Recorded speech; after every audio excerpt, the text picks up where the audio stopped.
And we are live. Good morning, everybody, and welcome back to the Saturday Free School for Philosophy and Black Liberation.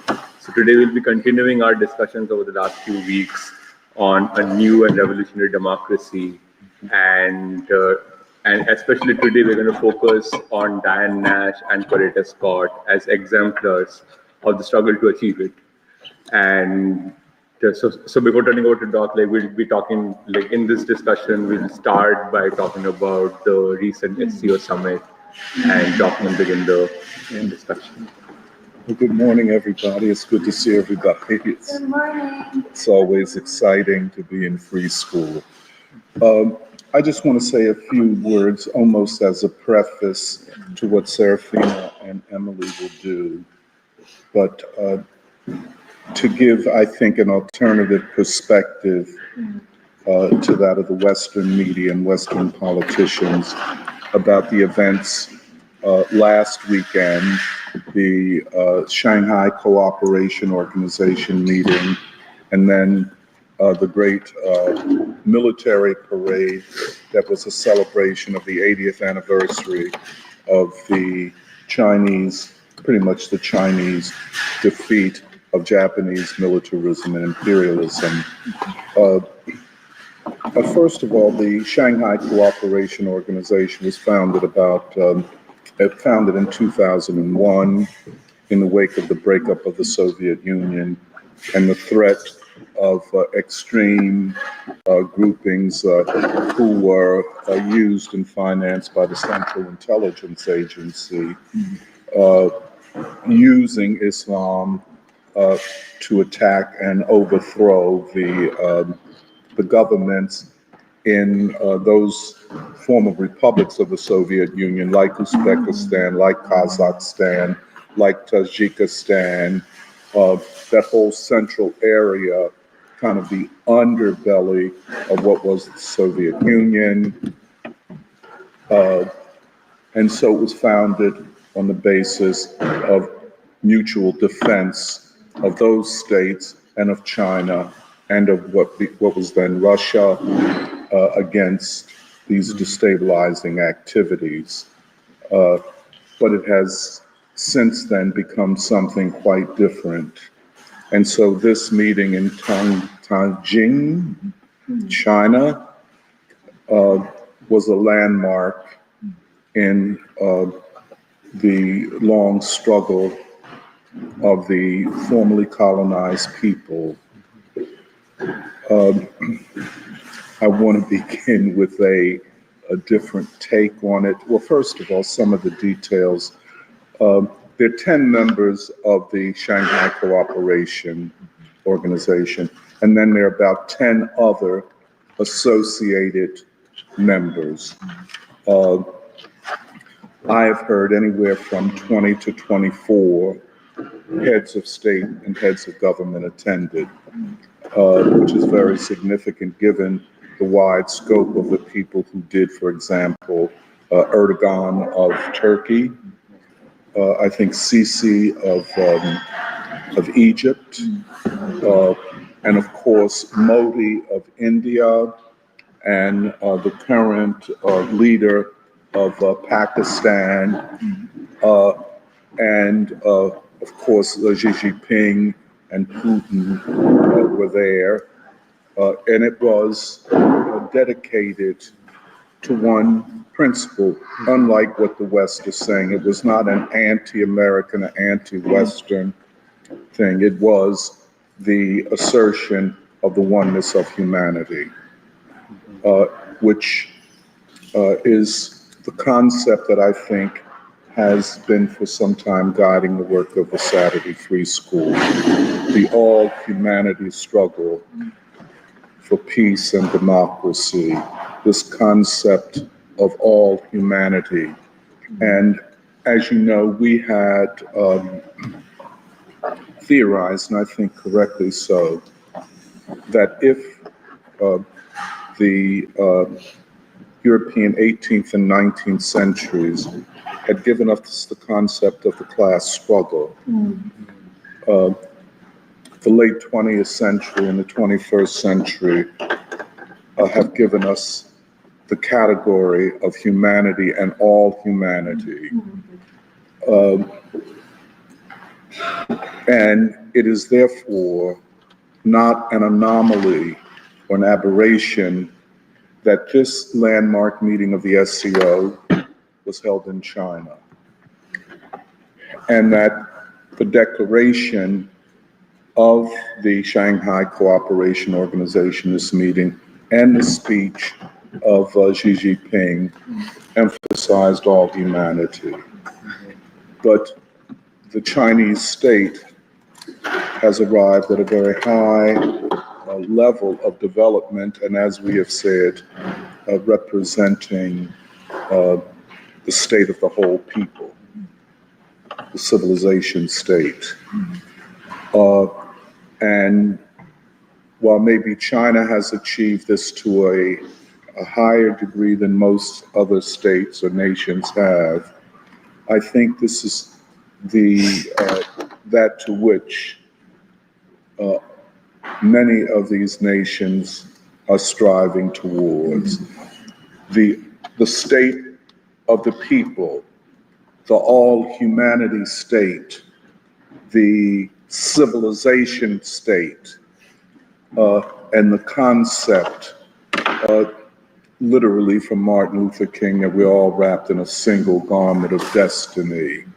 And it was not me attempting to impose upon the narrative of Xi or Putin of the others, but it was so right there in your face that Xi is speaking so much like Martin Luther King and the Civil Rights Movement, what we call the Third American Revolution. And I think what is going on, or what went on at the Shanghai Cooperation Organization, is concrete evidence of the revolutionary essence of the Black freedom movement. And it is concrete evidence of our thinking that if America is to go forward, it will be on the foundations of that great moment in American history and its continuation into a fourth American Revolution. But I would like to emphasize again, and Xi Jinping said this in his speech, and I don't think it was complicated or difficult. It was very straightforward, where he says that rather than zero-sum solutions, we should seek win-win solutions. And there are enough issues that humanity must solve that are win-win, can be win-win. But of course, Xi, in speaking this way, spoke for the vast majority of humanity. I think Modi was there recognizing that at some point, and I think this is very important, and if it can hold, if Modi can hold this line, because there are many who oppose him in India, in the Indian elite, in the Indian state, if he can move away from this idea of transactional non-alignment. In other words, I'll align with anybody that helps me, that India is what I'm interested in. And if humanity as a whole can then be a part of that, so be it. But India's state policy is transactional. I don't think that is the position of Xi. Frankly, I don't think it is the position of Kim Jong-un or Putin. I think increasingly people or heads of state and nations and peoples are looking for these common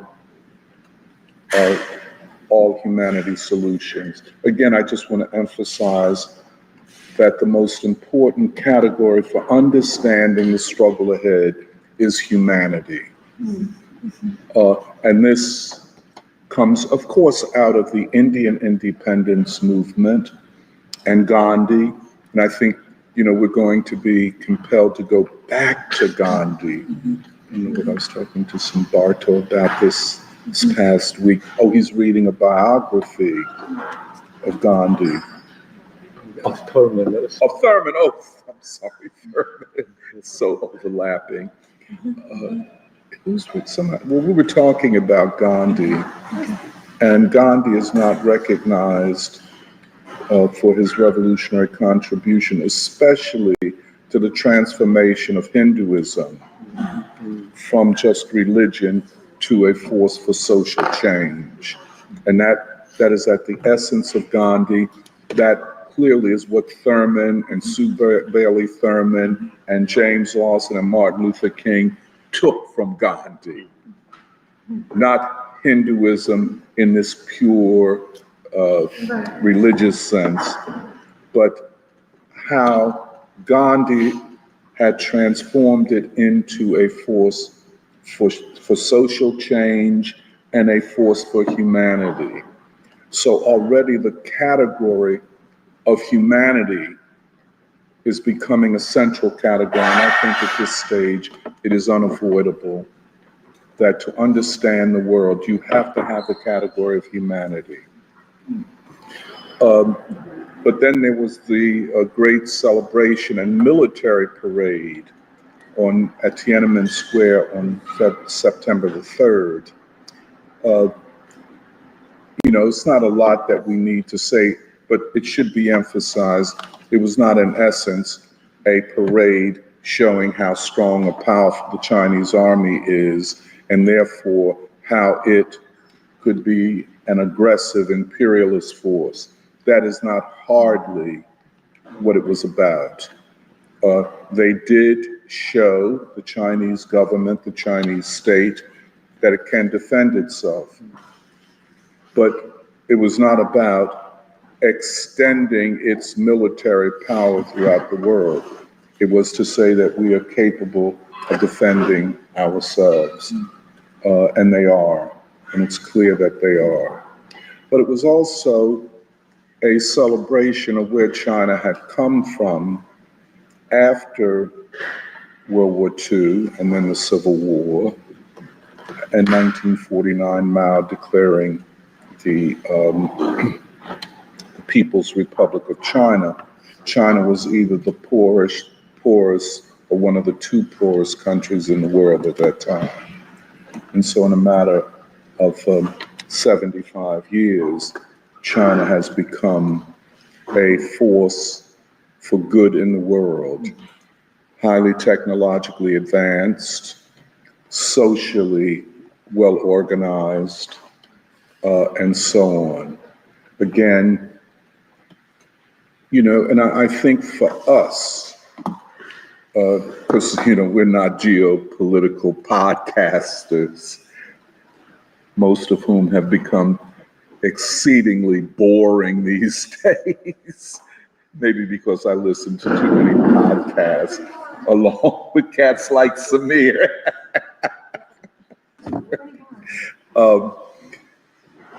But you know, you get the same people saying the same thing over and over and over again, as though the rest of us can't read the newspapers. But the geopolitics that interests us is the geopolitics of 8 billion people on the planet.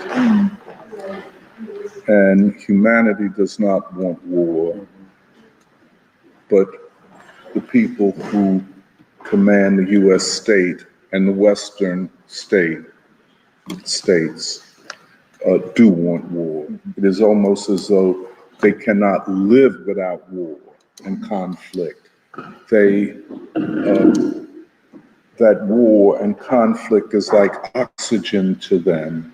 It's a quite grotesque situation. And certainly when you put it in the face of what we saw this last weekend and so on, we can see that there is a part of humanity, probably the majority of humanity, I would say the majority of humanity, are moving to the concept of peace and all humanity's solutions to humanity's problems.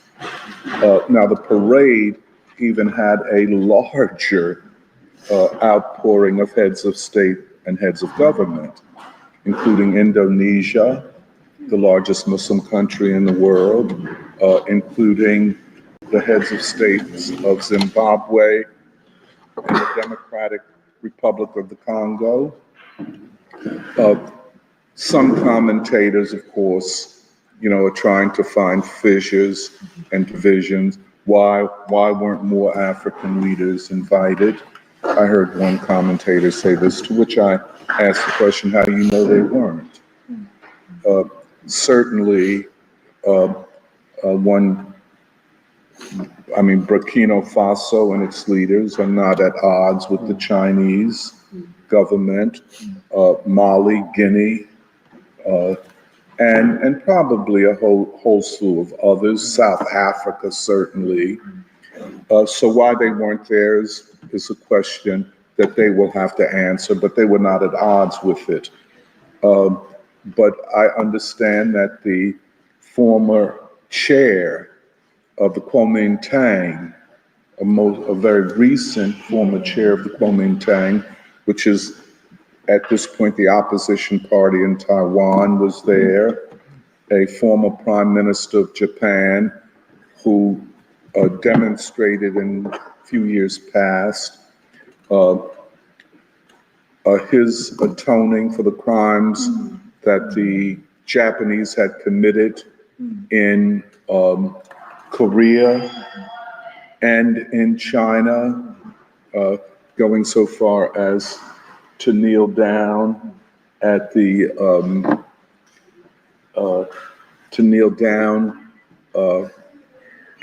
monuments to those who had died.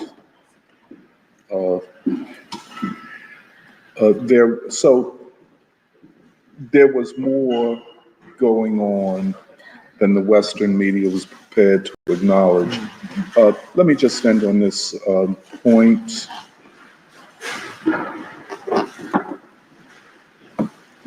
We may have entered some years ago a new stage of humanity and its consciousness.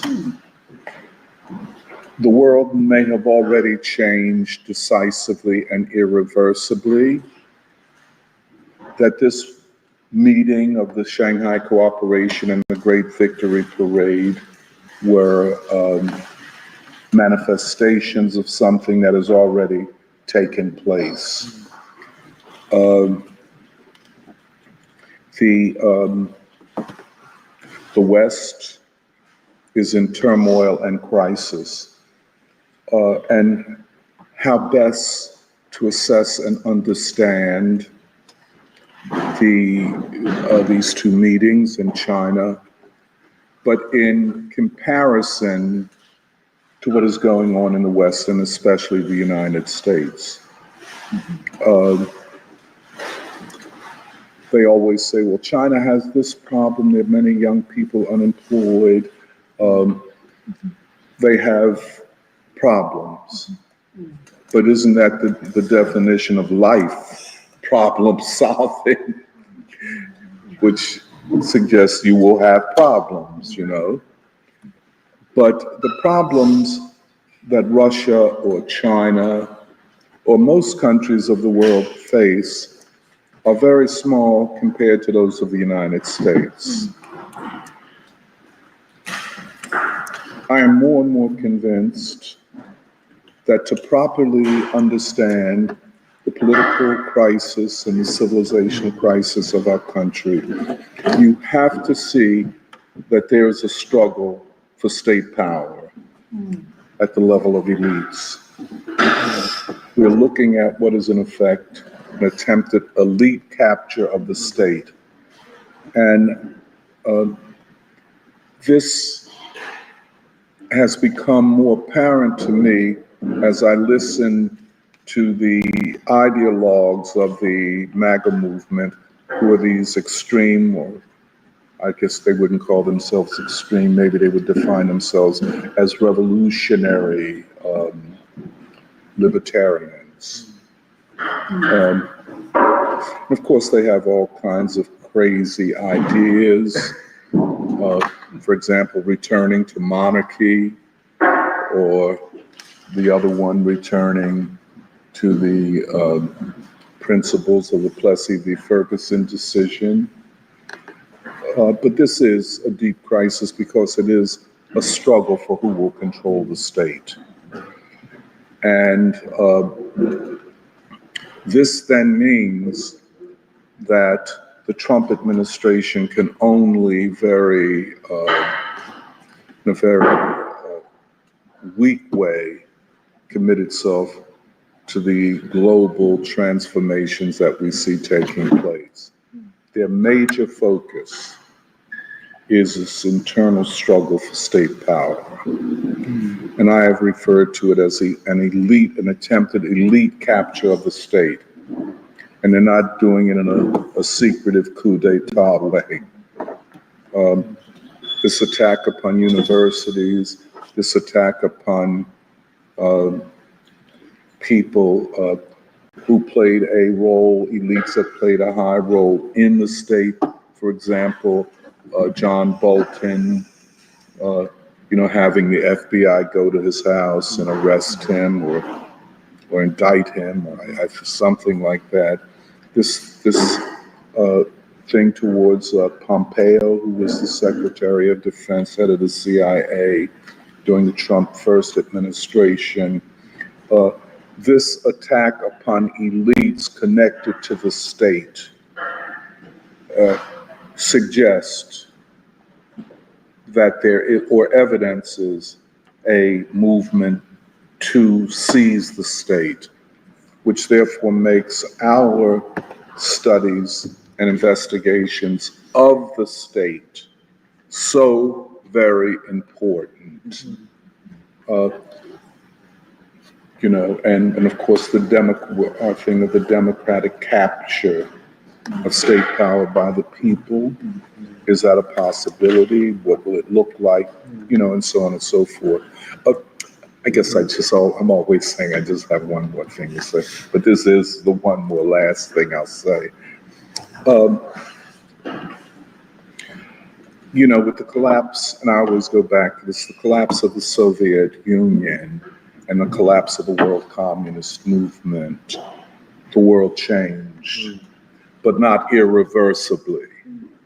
And this is a significant difference between what we're looking at now.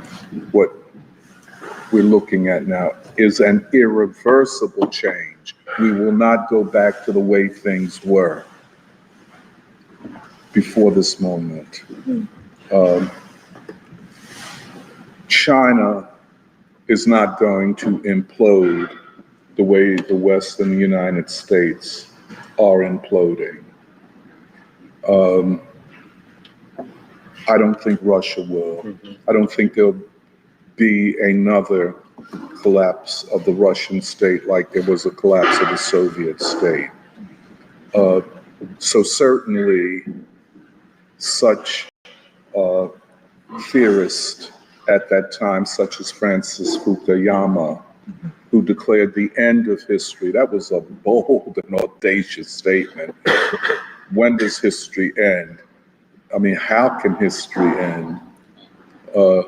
Even Hegel, who made, George Frederick Wilhelm Hegel, who was the first to talk about an end state of history as an end state of human consciousness, that human consciousness will reach a level. And I think what he was saying, history as we have known it will end, and a new moment of human history will begin. Fiction, speculative, we can put it aside.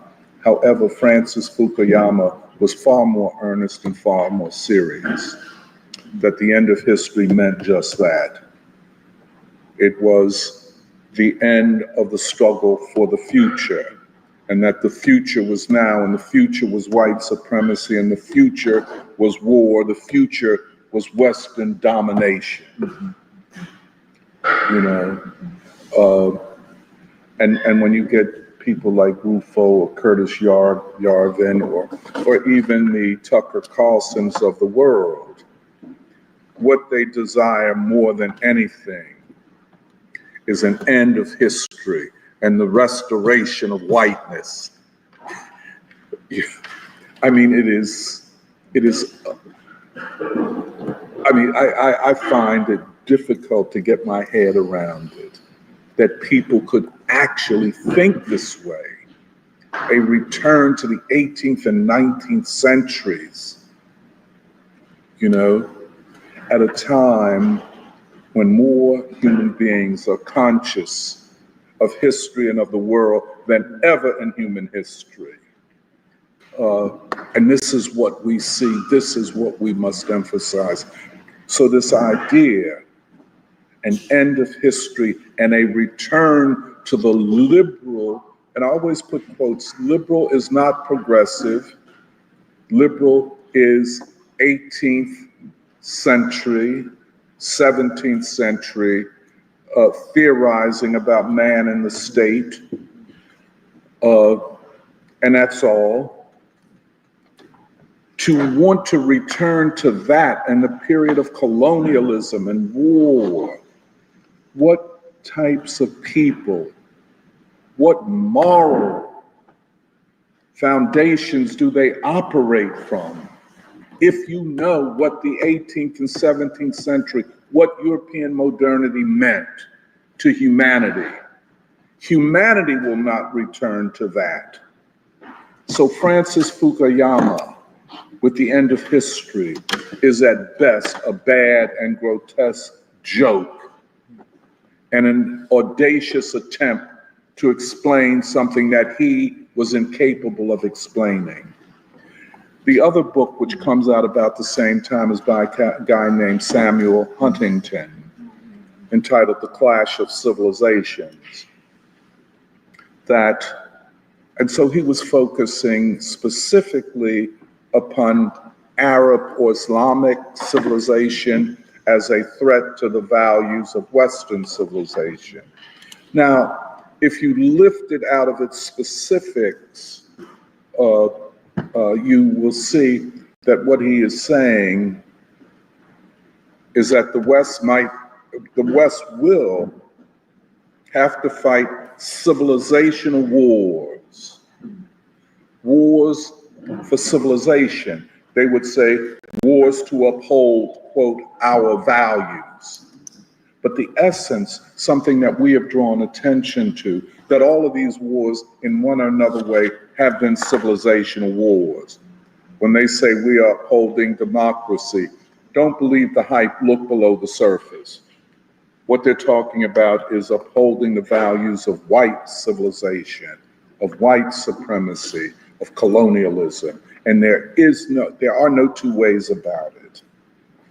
So Huntington, talking about a clash of civilization, if you take it from the specifics of him then at that time talking about Muslim or Arab civilization, well, just move it forward to Chinese civilization.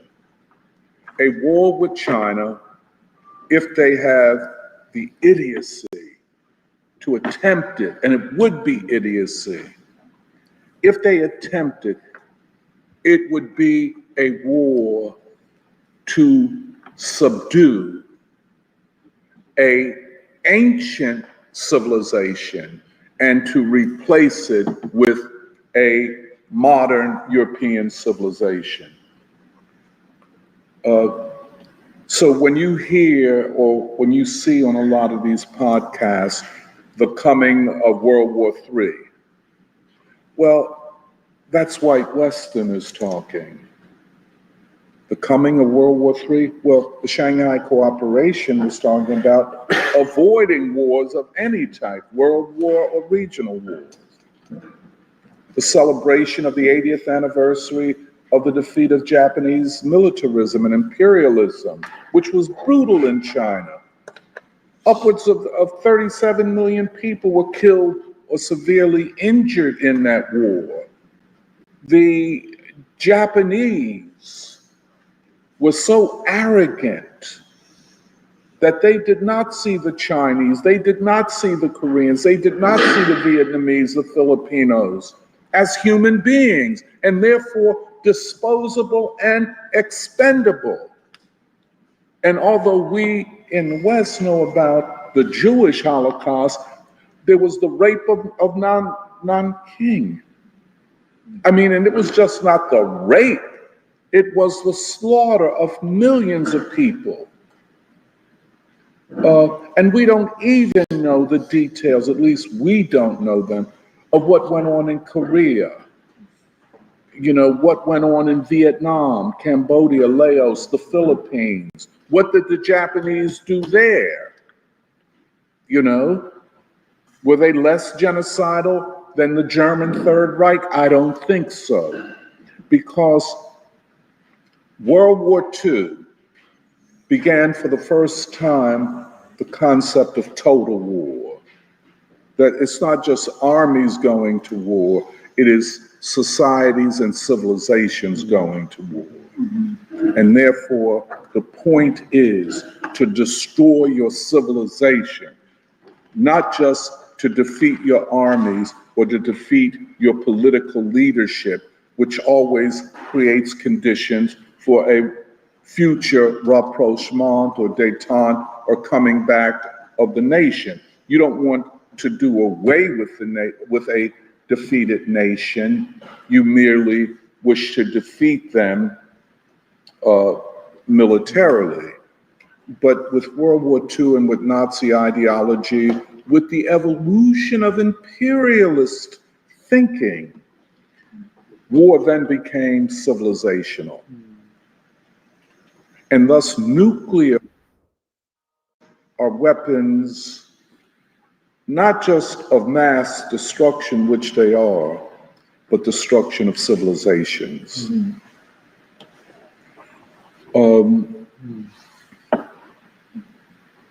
This is harrowing. It is more than frightening. I think the people who were at the celebration of the 80th anniversary, I think most of those leaders understood how high the stakes had become. No one, and I think this is to Modi's credit that he understands this, no one is safe from the mad men and women who run Western governments.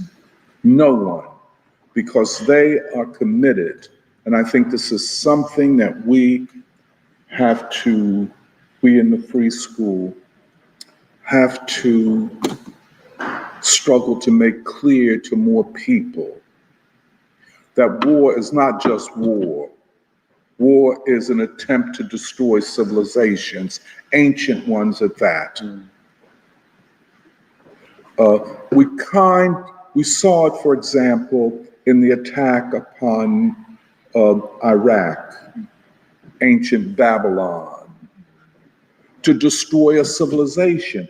They did. They destroyed great works of art, great monuments, great artifacts of what may have been one of the two foundations of human civilizations, Nile Valley and the Euphrates Valley. You just destroy it, you bomb it in the name of overthrowing a regime. But why did you have to attack our museums? Why did you have to attack our sacred sites? Why did you attack our mosques if it were just about getting rid of Saddam Hussein? This is the recognition that India has to come to. There is no transactional way out of this.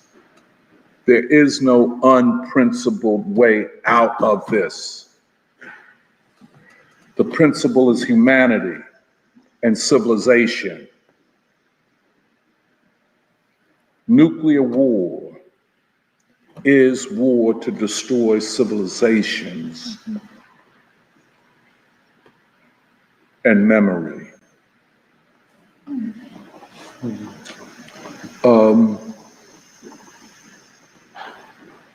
I guess I'm just anticipating and prefacing what Emily and Serafina will talk about through these two great women as representatives of civilization, both African American and global civilization, and they saw themselves that way. The other thing is the left. Now we have about, becomes, I guess now I'll just smile and laugh because, it's like the clown car in the circus train. I mean, how do you become so delusional and so out of touch with the moment that you're still talking about a reality, which you barely know, by the way, that at best was the 19th and early 20th century? How do you reconcile, let us say, with the Communist Party of China, I think the largest political party that has ever existed, but is not a, quote, communist party in the old sense of Lenin and Marx and so on. First of all, it is a party which has a canon and canonical figures that are specific to the Chinese revolutionary process. This is very important. But being specific to the Chinese revolutionary process is not to be antithetical or competitive with other nations and their revolutionary processes. There is commensurability if properly articulated and understood. By the way, something that we strive towards is this commensurate processes of change. But the figures are, they say, well, Marxism, Leninism, Mao Zedong, and then Deng Xiaoping, and now Xi Jinping, the canonical figures of the revolutionary process and of the moments of its development. And I really, I'm sorry that Crystal isn't here, because her family has a specific and unique relationship to the Chinese Revolution. And I think her family, unfortunately, continues to look at China through the lens of the first stage of the Chinese Revolution, where her family kind of took the side of Trotskyism and were imprisoned and such and so forth. But I had suggested to her that you must see the Chinese nation and the revolutionary process through the lens of the new canon of ideology and so on. That the Chinese state of the 1950s was a dictatorship of the proletariat. The Chinese state of today is a civilization state, a state of the entire people, which is not only resonates with the Chinese people, but increasingly with the peoples of the world. However,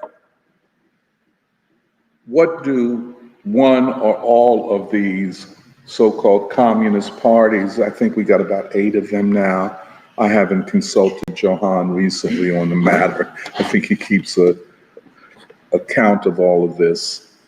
I guess you do too, Samir, so I haven't consulted you on this recently. But as the count that I have, you got about 8 of them. All like the niche operations. and they do more to make their members feel good than to make an impact on humanity. But what do they say? Either the Chinese are capitalists and not revolutionary any longer, or the Chinese leadership have sold out to liberals and social democrats. I would be very interested in how the American Communist Party looks at these things, since they claim to be a more doctrinaire Communist Party, or how the Communist Party of the United States, which is proudly social democratic, how they look at these things these days, how they see China, or how one of these Trotskyite organizations, who are usually so doctrinaire and sectarian that it's not, they can't even hold a decent conversation on such matters. But my point is this, that the American white left cannot understand the world because, and this is what we've been discussing at Lucian Blackwell, because of the issue of whiteness. If you cannot be a part of the future of humanity and still identify yourself as white. Whiteness is an identity created in the throes of the slave system and the rise of Western imperialism. You know what I'm saying? Hence, the future and a white identity are incompatible. And the sooner the white left wakes up to this, the better they will be. In fact, from our standpoint, one of the tasks, the democratic tasks of white America is to abandon a white identity. People say, well, how can I abandon a white identity? I'm physically white. I didn't say you had to abandon your physical characteristics. I said you have to abandon how you identify yourself based upon your physical identity. Your physical identity, yours and your future generations, will change significantly to the extent and when white people abandon whiteness, because then the opportunities for marriage and family and children are wider, and you will begin to look more like African Americans, a physical kaleidoscope of colors and physical features, from deep dark to damn near white. But why not? Because the preoccupation with racial purity has disabled white people physically. I don't know that it makes a lot of sense. See, this racial purity thing produces people who are more like idiot savants. It's a term I like. Because of both. First of all, idiot and savant, because a people who cannot see beyond a narrow preoccupation, and therefore I'll be super good at solving abstract mathematical problems, but I'm not any good when it comes to relating to other human beings. So what have we gained from you? Oh, I'm super good at certain things, but the rest of the world I'm without any sense of. So you have, or even in sports, stronger physical types tend to be those who have the genes of multiple groups of people. And thus when you reach an all humanity stage, where human beings, and this is far into the future, begin to look more alike, than different. So, so that's, and then of course, that's just phenotypically, but the inheritance of multiple civilizations, just like the free school, The free school at the end of the day is an example of people attempting to inherit multiple civilizations. And so you get people from India who are not in denial of Indian civilization, but also inherit African American civilization, which makes them super strong. Or to inherit Chinese and African American civilization. Of course, in this country, the principal ingredient is Afro-America. So you come, through families and all that, with a sense of Chinese, you speak Bengali, you speak Hindi, So the ancient world, or kind of know it. Mm-hmm. You have that sense coming from your families and so on. Mm-hmm. But I think what was so clear, and it became clear to me, it is not enough in this country. So when you combine that with Afro-America, the world is knowable in ways that it was confusing before. That you see things that you could never see previously. And that's the two civilizational foundations. Now, for us Afro-Americans, and I know for myself, to inherit Chinese or Indian civilization, as Martin Luther King and Howard Thurman were doing, that Gandhi provides an entry into Hindu civilization previously closed off to the world, and certainly to Afro-America. That the Chinese Revolution offers Afro-America the opportunity to access Chinese civilization. And this is even more important than the genetic mixture of human beings. But to achieve this inter-civilizational unity, war must be defeated. And so, for instance, I'm going back to the left. You take Trotskyism. Trotskyism believes that war is an inevitability to a revolutionary process. That is why Trotskyists could also become neocons, because of the common commitment to war. To abandon war, they would argue, is to abandon revolution. I think, and there, I just wanted to say, the way the Western media and most podcasters are presenting this SCO and then the Chinese military parade, which was not, their military parades and then their military parades. Well, first of all, very few people do it as good as the Chinese do. That was a celebration of Chinese civilization, where we came from to get here. We were poor. Now look at how you like me now that I'm not poor. By the way, just so you'll know, I came up in the Cold War. Oh, it was nothing more hilarious than for white people to present on television how poor the Chinese or the Koreans were. Oh, they love to see that. Oh, look at them.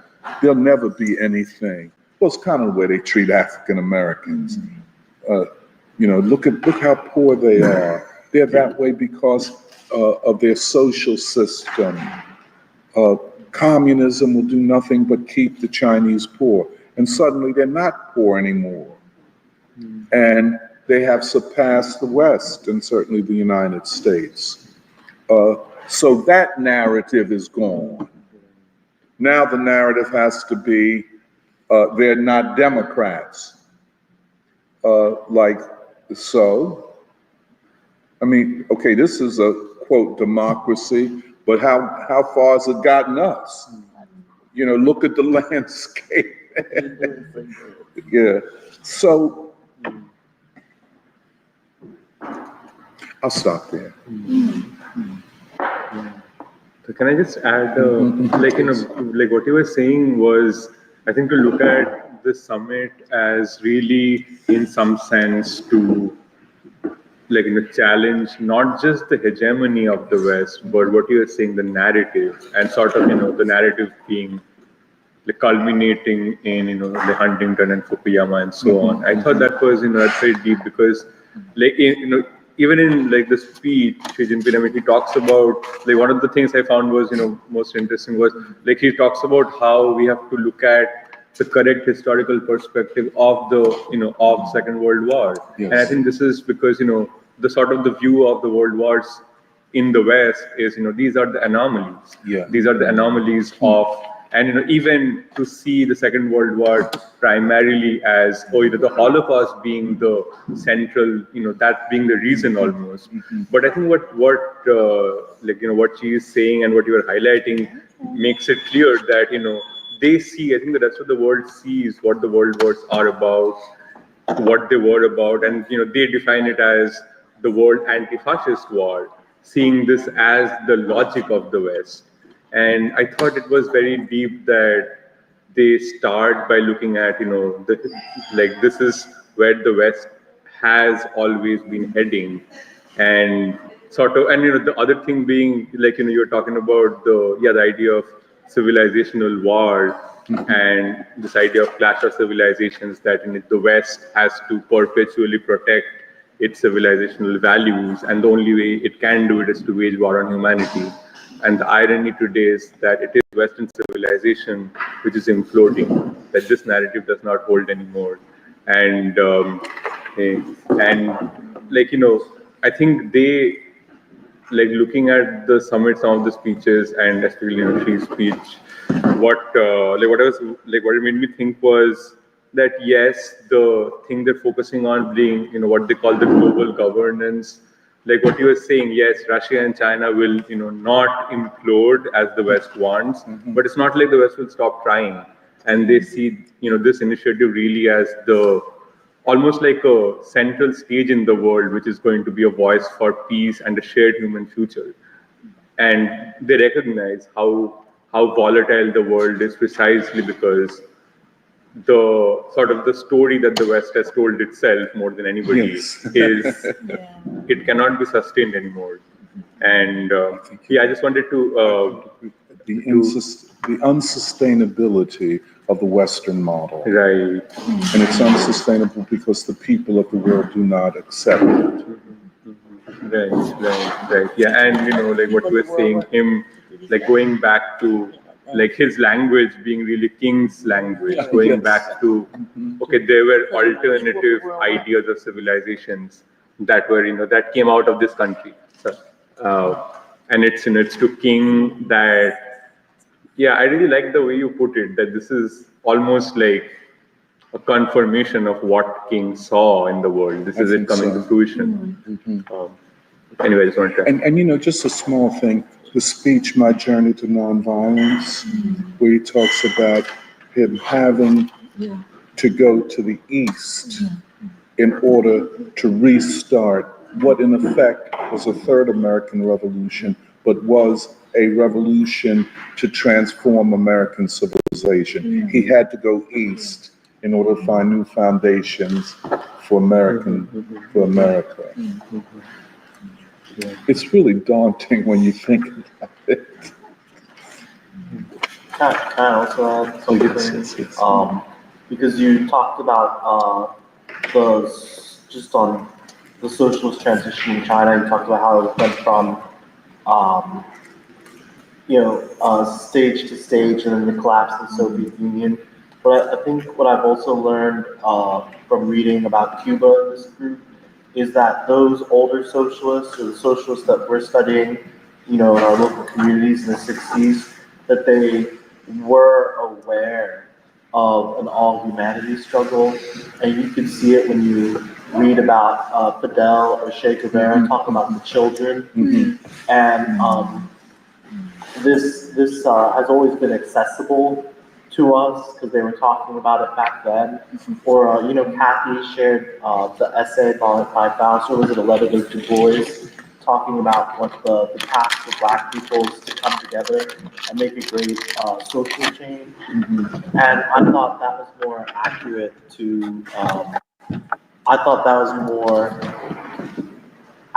to what the socialists were trying to do. But you hear this narrative, especially amongst people in our generation, that socialism was this anti-Western alliance, and it was against everything West, and the West was. But the real narrative is that real socialism has always been the struggle for unity. And so, I think like last week that person came and called us multicultural, and I don't think people realize, we took offense to being called, I take offense to being called multicultural. I've never been fucking multicultural in my life. And so, I was listening to Jeffrey Sachs. This is meant to be less serious. I was listening to Jeffrey Sachs on the Duran, and he talked about the arrogance that the Cold War gave to the European populations, that they were so important, that the struggle of humanity centered around them. And, maybe he was being generous to Gorbachev, but he said that Gorbachev came and was trying to deconstruct the Cold War, thinking that, if the Soviets back down, then the Americans would back down too. There wouldn't be this world struggle going on, which was what socialism was really trying to achieve, which was peace and, the end of this conflict. But what we've learned now is that the United States and the collective West, they always wanted that conflict, and Soviet Union or communism or not, they were going to push that conflict either way. No, that you said one thing. I agree with you completely, and that's what Jeffrey Sachs obscures in his love of Gorbachev. If you love Gorbachev because he brought the Soviet Union down, then I think there's a problem with you, because you're saying that the West and the Soviet Union were equivalent. No, it was the West that began the Cold War. It was the United States that began the nuclear buildup. I don't recall any anti-nuclear weapons advocates in the Soviet Union being jailed, as Robeson and Du Bois were. I don't recall the assassination of a great peace leader like the case of Martin Luther King. It happened here, and for a reason. And I think part of what the American people, and this is our role too, is to connect the dots properly. That it's not just evil in the world, it is evil coming from one source in particular. Yes. And so Jeffrey Sachs, who played, I think, a less than moral and stellar role in Russia after the collapse of the Soviet Union, with his shock therapy and his turning over the economy to oligarchs and criminals and hustlers. He did it. He was a part of it. And I just can't forget that, although I'm very much in favor of his positions today. But let's not get it confused. You were not on the side of progress. And this is a question, could we have moved to where we are today had not or without the collapse of the Soviet Union? I'm of the opinion, yes. The Soviet state would have had to be transformed as the Chinese state has transformed itself over the last few decades. However,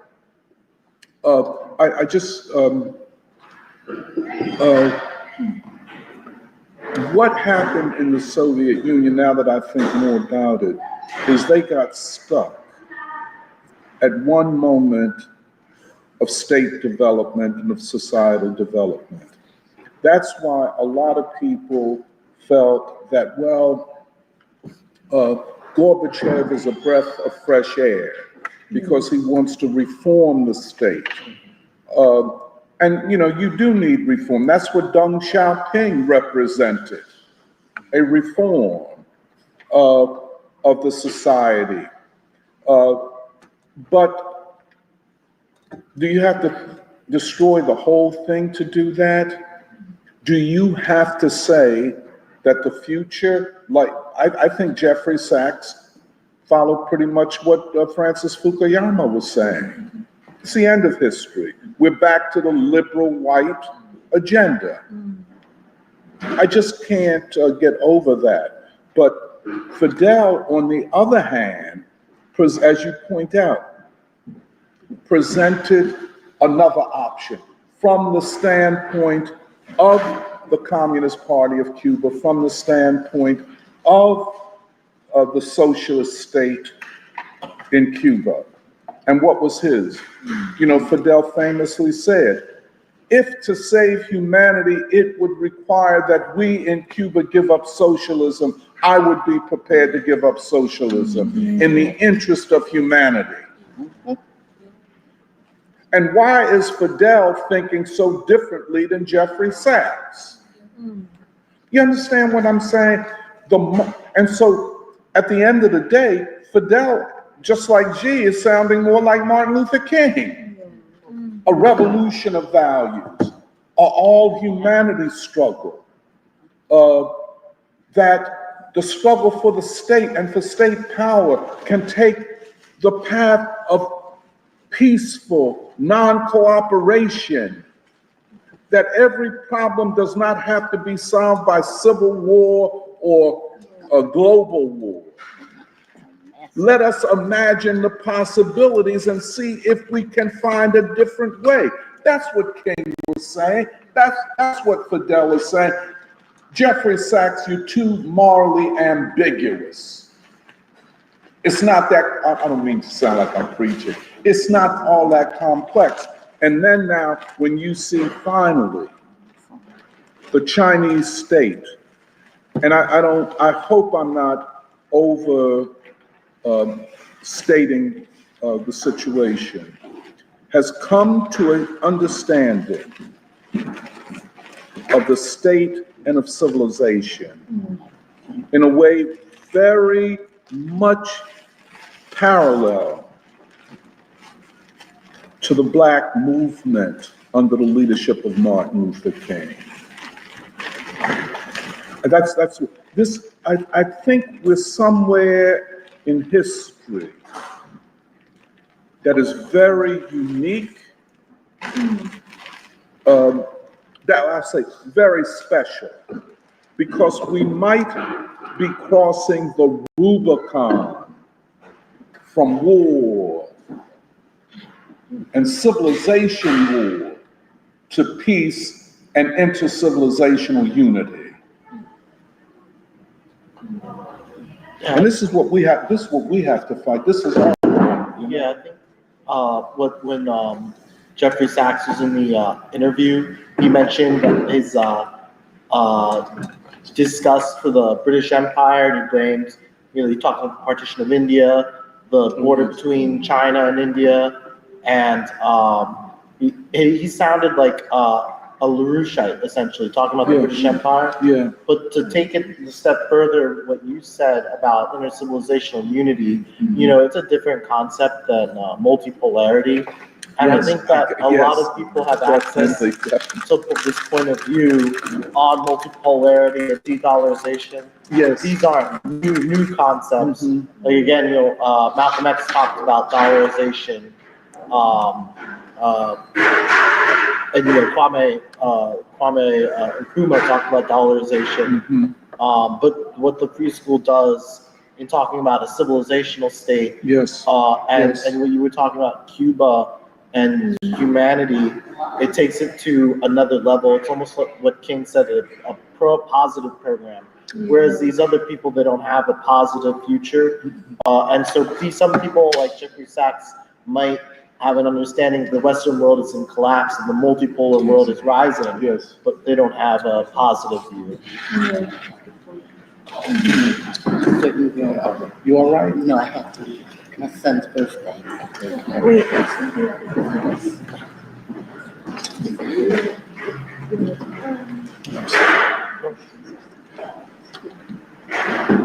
I think I couldn't agree with you more.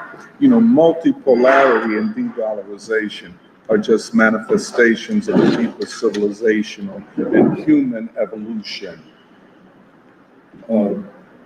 Nations are not the final or the principal category. I think the principal category, especially in this time, is civilization, hence the civilization state. The civilization state is not a state of war, it's a state of people. You know what I'm saying? So I think, okay, I'm There's sorry. different categories because the nation state, you know, when you were talking about the classic civilizations, the nation state is a European idea that the African and Eurasian states inherited. Yes. But the civilizational state is the remaking of a new modern state in the guise of the old world. You know, the old is dying and it's yet to be born. This is very, when you can dig it, it's very fascinating. Yeah. You can see the future. Oh yeah, go. Oh yeah, go. Oh yeah, maybe is it okay if we segue, if we connect Diane Nash and Coretta?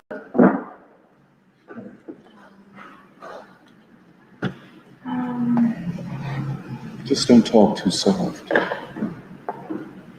No, I was actually just thinking about how, or what specifically to start, what I was thinking about to begin introducing the Diane Nash and Coretta King as exemplars of a new revolutionary democracy. And I just think that what you're saying about the summit, Shanghai Corporation, like, that is a discussion worth having about that Rubicon or the new world, if it were to come. And again, this isn't talk of dreamers if they are actualizing, if we're talking about actual events.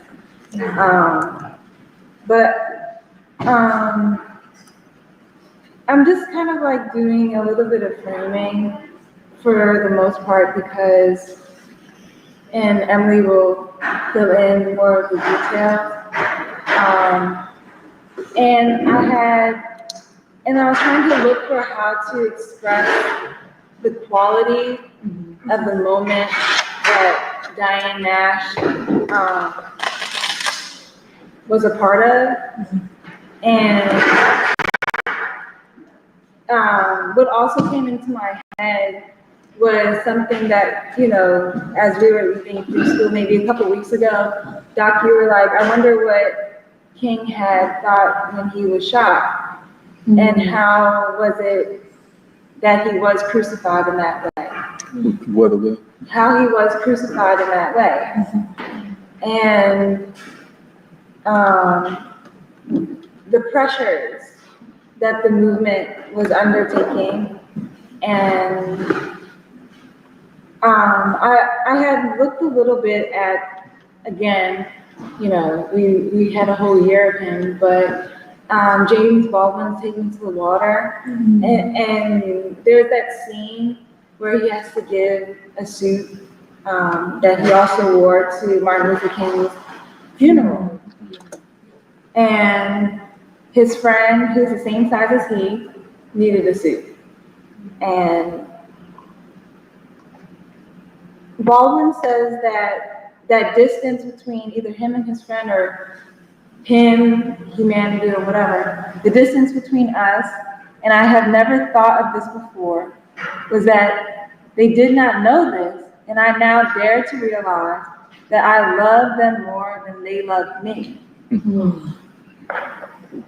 And I do not mean that my love was greater. Who dare judges the inexpressible expense another pays for his life? Who knows how much one is loved, by whom, or what love may be called on to do? The way the cards have fallen meant that I had to face more about them than they could know about me, knew their rent, whereas they did not know mine, and was condemned to make them uncomfortable. 4, on the other hand, they certainly wanted that freedom which they thought was mine, that frightening limousine, for example, or the power to give away a suit, or my increasingly terrifying transatlantic journeys. How can one say freedom is taken and not given, and that no one is free until we all are free, and that the price is high? And those two things had stuck out to me. That he was able to love humanity so much, to give everything, to be unswerving on his commitment for humanity, and also that the price for freedom is high. And I think what you're talking about, Doc, about the international situation, what's missing also is this civilization to join within that movement of humanity and all humanity movement for peace. And so I wanted to start by saying that Martin Luther King Jr.'s assassination was another crucifixion, like you had mentioned. It was another moment in time, which, you know, people have before Christ, but there's also like before and after Martin. Because really that there was a stage of history that Martin and the movement was assuming and preparing the future generations for. The freedom movement marked a new stage in human history. And it is true that we have to fully understand that. So today, we, the public, or I'm not really quite sure what to call ourselves, on the other hand, want the freedom that we have. Do we want reparations? We want, but are unsure yet on how to manage the responsibility of democracy. By the time Martin died, he was in a vortex of holding together a system for freedom, which is a system to defend the people against the white supremacist evil that emerged after the counter-revolution, following the Civil War and Reconstruction period. And what I mean is that this evil might have won the war, but will it win civilization? Like you're saying, Martin's answer and our answer is a resounding no. Martin and the movement helped to build a movement that created a way for the people to struggle for civilization and for a new world, like you're expressing, emerge.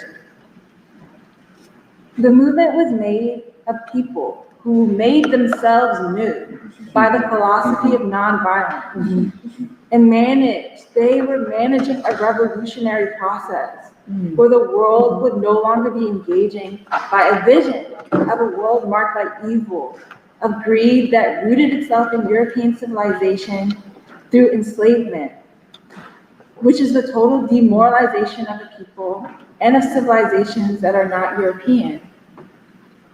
So Martin was beholden and held together a revolution which fought against war, that was a war against the poor, with the struggle against segregation and systemic inequality in all systems of life. For example, education is a primary example of a system that is developed by human beings and acted out by people. Any major job that exists any job done by a group of people operates within a system that organizes life, and other problems arise in addition to the system. That's a job. That when you deal with job, like when you're dealing with the category of a job.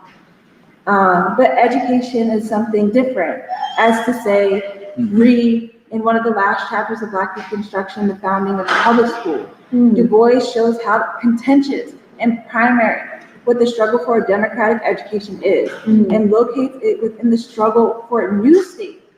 All the while, democracy itself is struggling to emerge in a new way after Reconstruction. So Brown v. Board then is another stage on the fight for education for the people. And Martin and the movement continue this struggle with creating a people's education by locating the issue at the source, by fighting segregation. They said we needed to desegregate the schools. And that's a primary way that the education would have been revolutionized. Yeah. In addition to holding together and creating a movement that fights against the war against the poor, Martin has a mind, has a soul, has an emotional, has the understanding to think of civilization, to understand the cost of freedom, which is to save civilization, and recognizes the historic struggle that he and the movement waged at that time. And when it becomes our struggle, I will mean that we have picked up the struggle. Because I don't mean to talk in past tense. I don't mean to talk as though Martin Luther King and the movement was a time that was not connected to our time. This struggle was created by a new understanding of a human problem, solving which was located in the vortex of another struggle, like you're saying, that is showing itself in the anti-colonial movement and world peace movement. What you're saying about the Shanghai Corporation is in connection to Van Gun. It's in connection to, and so Gandhi created and developed nonviolence as a strategy and tactic. And this revolutionized the way to create democracy, for the people to create democracy. The peace movement and all of its parts took up in some, but it could not ignore the reality that nonviolence existed on the planet. And really, it was because of the civil rights movement that had followed the instruction to use nonviolence for revolutionary warfare. Nonviolence was the greatest invention of the 20th century for that reason, because it became a tool for the people to create a new culture and world. It was the people of the movement that fought for, created, and died.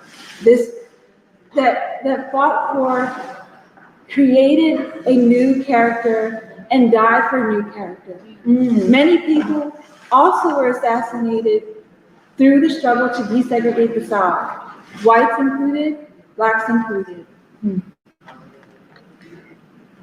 So, yes, there was a new character that was born out of the Black freedom movement.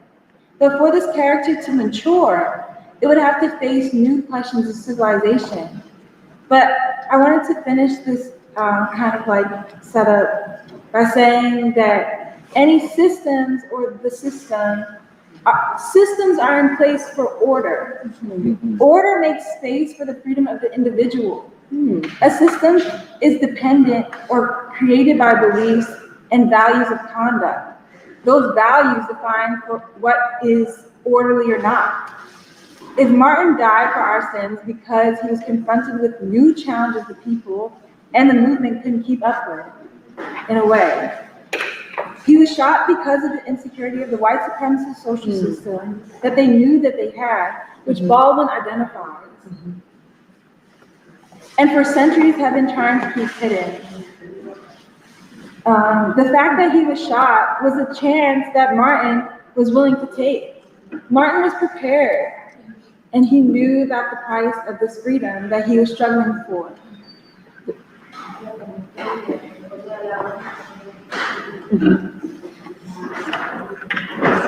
So what stands left is still his message. And how do we know that it's true? That his message is still what lives to this day. And what was this new vision that Martin and the movement saw of the world? And why are we today faced with a crisis and we feel alone facing individual problems as though we're having individual like issues that are not connected to a civilizational crisis of the white supremacist social system of this country that we live in. Why have we not learned yet to suffer the pangs of pride and build a resolve within ourselves to understand what Martin's death revealed about our individual responsibility to the world? These two women, like you're saying, are representatives of civilization. Right. Diane Nash and Coretta Scott King, who we want to talk about, to express or to try and explain how an individual takes a responsibility for the complete total of a people, the total rising of a group, the entire group of people. And to say that, yes, we are seeing a problem, but yes, we can also solve it. But I only think that that's true because these women are not women that are we're not taught to be like these women. Exactly. And the point of a counter-revolution is for us to forget about these women and also the importance of the values that a revolutionary movement has. And yet,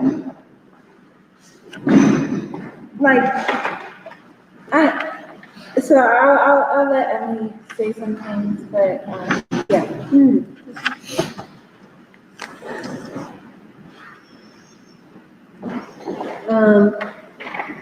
Serafina's framing of King is helpful because, similar to what Serafina and then Doc, what you also laid out, that the reason why we wanted to focus on Diane Nash and Coretta Scott King is because, one, like you laid out this morning, Doc, we believe that they are women and figures of civilization for our people, for the American people. Like, to say that someone like Diane Nash or someone like Coretta Scott King, two incredible Black women, are exemplars of what a realization of American civilization is, to set a certain standard for a positive vision of what we hope America can be. And actually, Coretta Scott King says this in one of her speeches. She says, I never understood why she did this, but she makes a move in her speech, 10 Commandments of Vietnam, which is the speech she gives after King's assassinated, and she speaks on his behalf. She says, we women must take seriously that we are the vessels of civilization. She's basically like, Say that one more time, we women are the vessels of civilization on behalf of the sons and daughters yet unborn. And she's basically calling upon women to be part of this freedom struggle, not just to achieve a state, but to achieve civilization itself. Like, what moral values? But it's helpful that Serafini also framed around, there's something now before Martin and after Martin, because the significance of Coretta Scott King and Diane Nash is also that they represent not just freedom fighters during the struggle, but also very loyal to King's message and the message of the freedom struggle after his assassination. And some of what I wanted to fill in, like most of my presentations actually made with quotes, but the quotes are going to fill in the points that Serafina laid out, especially when Serafina said, there's something important about the fact that the African American people in the Black freedom struggle picked up Gandhi and were loyal to Gandhi's message to the world. Gandhi, who revolutionized democracy itself, how to achieve democracy, how to achieve democracy. And I want to show through Coretta Scott King and Diane Nash, like, why they're exemplars of civilization, a civilization becoming. So this is also us continuing. It's not separate from, but actually continuing our theorizing from last week and the weeks before of democracy. So in preschool, like Doc, you laid out that what we face today are 5 crises: deindustrialization, the cost of empire, the crisis of governance, a civilizational and moral crisis, and the crisis of knowledge and science, which together can create a general crisis of the system, creating conditions for collapse at any moment. like never seen before in American history. And this is us continuing our theorizing of a new democracy and how the American people organically already, through our historic constitution, especially led by the Black proletariat, could possibly non-violently seize state power and create a new America. And we believe that this is exemplified by the industrial north, such as a city like Philadelphia. Because King even says the next stage of the struggle is in the north. One where there's not Jim Crow law, but the North shows the contradictions of a white supremacist social system that must be eradicated if any human being can have a chance at life. And what's interesting is that King, he also did not, Chicago was just one of many cities he's considering going to the next stage of struggle. Another city he considered is Philadelphia. So King himself was already considering Philadelphia, not necessarily Chicago, but Chicago ended up being the city that they thought was already had a certain history struggle, was best suited. Okay, so we wanted to answer the question of how did Coretta Scott King and Diane Nash continue to address the revolutionary questions that Martin Luther King Jr. raised to the American people? And it's what we in Free School are picking up. One is the question of deindustrialization. How to defeat deindustrialization, which is an anti-human policy, anti-Black policy, which especially, like, you see the effects a lot in, like, even the 70s, the 80s, that we're talking about in Free School. And the second is, how do they address the question of war? So, to begin, like, this is something Doc said when we were talking. Doc was like, you don't understand that when I was growing up, it was unimaginable that there'd be homelessness in Center City. Like, unimaginable. And Doc was like, we may have had less materially, but we had hope. We did not see this type of homelessness. So that is a new phenomenon in American history and American society.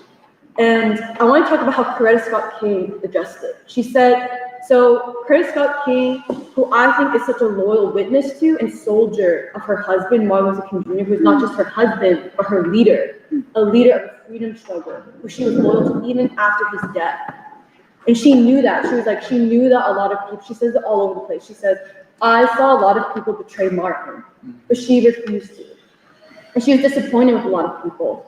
So in 1976, she starts through the King Center. She attempts to address, especially because of rise of deindustrialization and seeing the effect on Black youth in particular, she starts to attempt to address what she calls economic justice.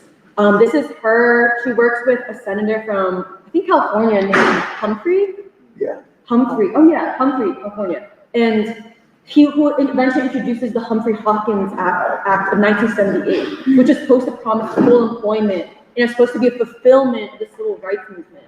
So it's supposed to help fulfill the promise and continue the work of, okay, if there is to be real freedom, there has to be a concrete realization of full employment. And although I'll talk about why, the Humphrey-Hawkins Act, its promise was not fulfilled, I'll talk about that, but I think it's important to raise how Coretta Scott King, why she was fighting so hard to fulfill that through King.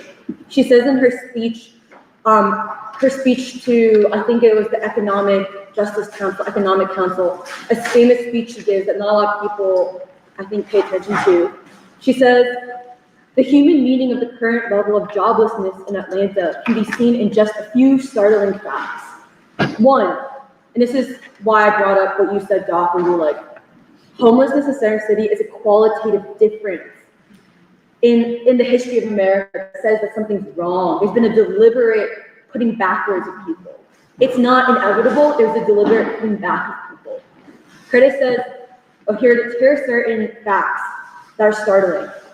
One, for the first time in decades, there are now soup kitchens being operated by several churches in the Atlanta area. For hundreds of people, this is a vital supplement to their diet. For many, it is the only meal of the day. Two, on a number of street corners in this city, men are lined up at 7 o'clock in the morning, seeking temporary jobs that pay as little as $1.50 an hour. According to one estimate, there are well over 10,000 such men so desperate for work that they will spend 10 or 11 hours to earn $10 or $12.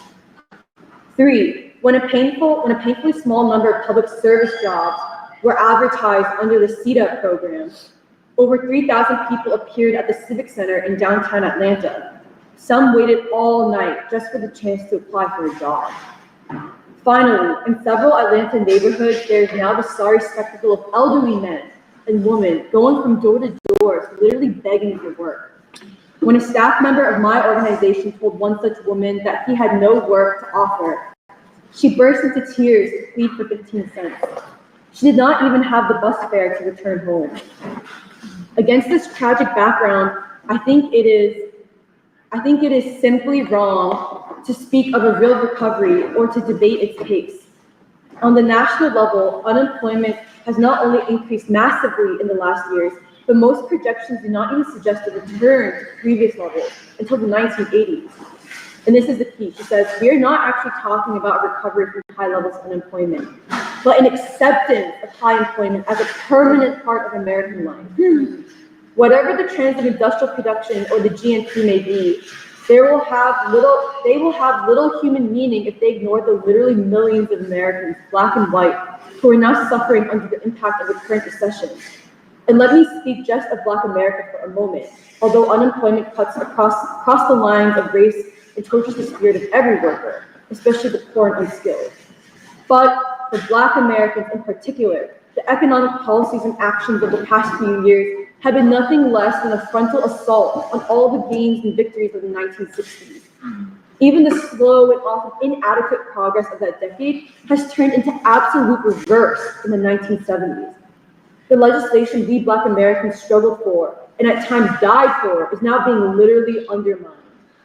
To my mind, current policies amount to nothing less than the repeal of the 1964 Civil Rights Act and the gutting of its promise of justice. What good is the legal right to sit in a restaurant if one cannot afford the price of its food? And what good is the promise of fair employment when there is no employment? For Black Americans, the deliberate creation of high unemployment has meant nothing less than the denial of the basic human right to live as full-fledged members of the American system. And this is where she even proposes economic planning for the human being in America. And actually, this is a separate act that was never passed. It was only the second act, which was like what the act does is this part of the act passed. What the Humphrey Hawken part of the act passed does is it basically says that the White House, Congress, and the Federal Reserve were supposed to work together to keep inflation low and guarantee jobs for people. And to this day, what you see is like, even though it's still a law, the government's not actually trying to achieve it in essence. What you get is like it's shown, like people actually have done studies on it, it's why the Federal Reserve works really hard to keep inflation low, but has no concern for the actual cost on the people themselves. So it's why, for example, inflation is low, but eggs still cost, inflation is low, but we're still poor, or inflation is low, but I'm still working 2 part-time jobs and can't afford as much heat as I want in the winter. So this is what happened. The other part of the act that was never passed was Coretta Scott King proposing economic planning. And she even said, she was like, the best examples of poor economic planning in this country that have no concern for the human being are Appalachia for whites, and then for Black Americans, so she says perhaps more than any other group, Black Americans are all too aware of the effects of industrial relocation or rapid automation on the economy of urban areas. So she knows, Coretta Scott King is still trying to continue this revolutionary fight in the line of Martin Luther King.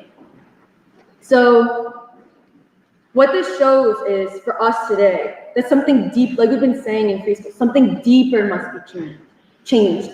The value that there must be a war economy and policies. A war economy and policies of deindustrialization that we have today are in themselves statements of values, that they value the protection of individual rights and property from being taken away, rather than collective concern. And understanding that all life is interrelated.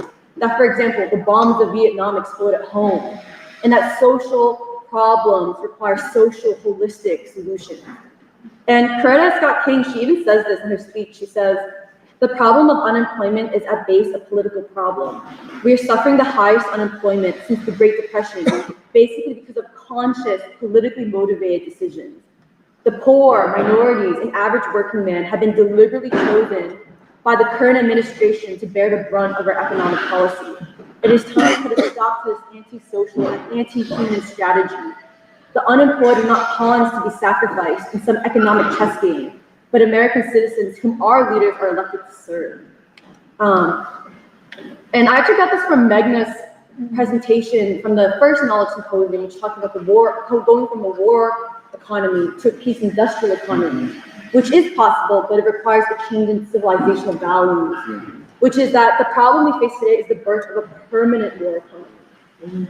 And we have a permanent, the way Curtis Scott King was like, my concern is that we are permanently, we're assuming that America is okay if we have permanent high unemployment, especially by Black people. And that, unfortunately, since Coretta's speech, part of the birth of a permanent war economy is due to a betrayal of labor unions, elected leaders, universities, the complacency of white folk, and I have to say the passivity of also immigrants to this day, the passivity of immigrant labor. And Diane Nash actually kind of comments on this too, where she says, quote, she says, just like your apartment can become uninhabitable, this is her, she was interviewed in, I think, must have been the 2010s as part of the King in the Wilderness documentary, where she says, just like your apartment can become uninhabitable, your city, your state, your country will become more and more uninhabitable. Yeah. She says, if you keep killing Black men and boys, if no justice is served, the city will become uninhabitable for you. All of our systems are imploding. Society is at the point of collapse. The economic system where many people are unemployed. And then she even said, she's like, when jobs were moved overseas, all of us said nothing. She even points it out. And in terms of war and peace, both Diane Nash and Coretta Scott King, they called for, just like Martin Luther King Jr., and both of them acknowledged his speech at Riverside Church against the Vietnam War to be the most important speech he gave. Both of them say that. Both of them called for an end to the American loyalty to war. And both of them saw war as white supremacist, anti-democratic, evil, and as causing directly the poverty, the crisis, and riots at home. And I already talked about Coretta Scott King's speech on the 10 Commandments of Vietnam, where she is trying to keep King's real legacy alive, the legacy that made him unpopular with many people. And she even says that she's trying to keep what King believed, to like keep King's loyalty to the anti-Vietnam War stance. And she brings up that King recognized the need to speak up about the injustice of war because of its clear connection to the riots and anger of the submerged Black youth in the urban north. And Diane Nash herself, she's one of 4 women who goes to North Vietnam in 1966. And she has this like really detailed, almost journalistic truth telling of what she saw in North Vietnam. And especially how the women and children, including the unborn and women's bodies, were blasted out of women's bodies because of the bombs. And Diane Nash was like, I could not help but look at all these Vietnamese women and see myself. Because when she was in the South, in Mississippi, she was jailed while heavily pregnant. And so both of them were very anti-war too. Okay, so the last part of what I wanted to say was, I wanted to, especially because I think Serafina and I, both of us really look up to both of these women. But for me, especially, like Diane Nash holds a really special place in my heart because she became involved. First of all, she's from the North. And I'm not from Chicago, but like I'm also from the North and I'm from Boston. And Diane Nash, she comes from, it's considered middle class, Black background in Chicago, stable, quote unquote middle class. And she even said, she's like, I wanted to go to Fisk because I wanted to see something new. She had that spirit. She didn't know what she was going to encounter, but she knew that she wanted to go into the unknown and to the South. And I just really resonate with the kind of woman and freedom fighter Diane Nash is. But the reason why I also want to do a little bit of a case study and description of Diane Nash is because I think she's an example of the new human being born out of a struggle for freedom. Like a young Black woman from the industrial northern city who became a transformed nonconformist and loyal follower of a nonviolent theory that she believed could revolutionize the country. And I think this is important because it helps build on what we were talking about last week about what is the possibility of a nonviolent seizure of state power, the transformation of the individual human being who could be prepared to not just seize state power, but even be trusted to govern. So Diane Nash, she's from the South Side in Chicago, and she's from what's considered at that time, like, you know, pretty stable working class, stable quote unquote middle class for the Black community.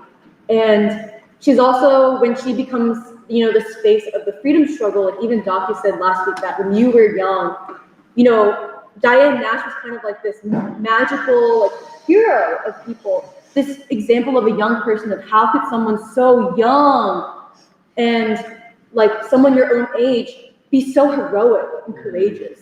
And I wanted to talk about how she talks about why she had courage, because I think it has lessons for us today, our generation, of taking up the revolutionary task. She always, it's true, she was courageous. Like there's the infamous story of, she was a coordinator for the Freedom Rides after the sit-in movement in Nashville. And people, including Reverend Shuttlesworth from Birmingham, told her, like, do not send more students down the Freedom Rides, it's going to become bloody, because there had already been skirmishes.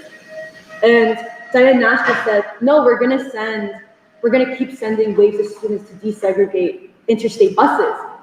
And Reverend Shuttlesworth was like, yeah, but someone might die. And Diane said, you don't understand, but we already wrote our last will and testament. Like, we're already you don't understand, we are prepared. And Diane Nash even says, it's really emotional, she says, I felt blessed to know people, to have friends like that who were willing to die for freedom. Because there's only two choices: to let segregation, which was so humiliating, last, or to die for it, or to see segregation defeated. And I mean, that is like, if that's not the definition of a revolutionary, I'm not sure what is. But I think what I wanted to emphasize was, she always says that the reason why she had courage was not because she was naturally born courageous, but because of her overriding loyalty to nonviolence as a revolutionary all-humanity thought. Not merely a tactic of the movement, but a truth and a way of life. And this is where she says, I love the way she says it, she says, there is no greater invention of the 20th century than nonviolence, because it allows us to fight warfare without violence. It gives us a method of making social change without killing and maiming our fellow human beings. It provides us with the opportunity to evolve a step higher as human beings into a more advanced species. So it's almost like, it's similar to King, how King's like, our civilization has been able to achieve so much in science and weapons, but the one thing we have not done in our evolution as mankind across the world is to not kill, to advance humanity, to advance human beings themselves, and also achieve democracy. She says, Nash says, quote, we know that energy is produced by many sources: natural gas, nuclear energy, and human emotions. Yes, human emotions produce energy. The emotion of love produces energy as well. Gandhi developed a way that thousands and thousands of people in a coordinated, concerted manner can focus and exert energy produced by their love on an opponent, rather than energy produced by violence in order to bring about desired social change. I mean, I feel like that goes along with like that when you were talking, Doc, about the SEO and how maybe perhaps the rest of the world is manifesting the Third American Revolution in a way that like we need to see and start keeping up with in order to bring about our Fourth American Revolution and match the rest of the world. And this thing of that you were saying, which is like, we've reached a stage in history itself that calls for an all-humanity struggle. And in a lot of ways, that's what Diane Nash is talking about. And the way she's like concretizes this and makes it concrete is she's like, we an important element in being successful at eliminating segregation was changing ourselves. We changed ourselves into people who could not be segregated. And once you change yourself, the world has to fit up against the new you. And I also wanted to just tell a story of, she actually, she's from Chicago. And so she's actually from it's not that different from Philly. She's actually like a child of the urban Black proletariat in the North. And so she even talks about how she's like, I was not naturally keen on nonviolence. And I think there's something important about her story, the way she talks about how she became transformed by nonviolence. And she even talks about how she doubted it, where she says, quote, I grew up in this violent society, and I stayed with those nonviolent workshops in Nashville for one reason, and that was, it was the only game in town. There was no other organization trying to eliminate segregation. And I really doubted that nonviolence would work. But I also could not just do nothing about segregation. I found it so humiliating. Blacks could not use public libraries, swimming pools, hotels, motels, restaurants. It was possible for Blacks to buy food at downtown restaurants, but you couldn't sit down and eat. You had to take it on a carry-out basis.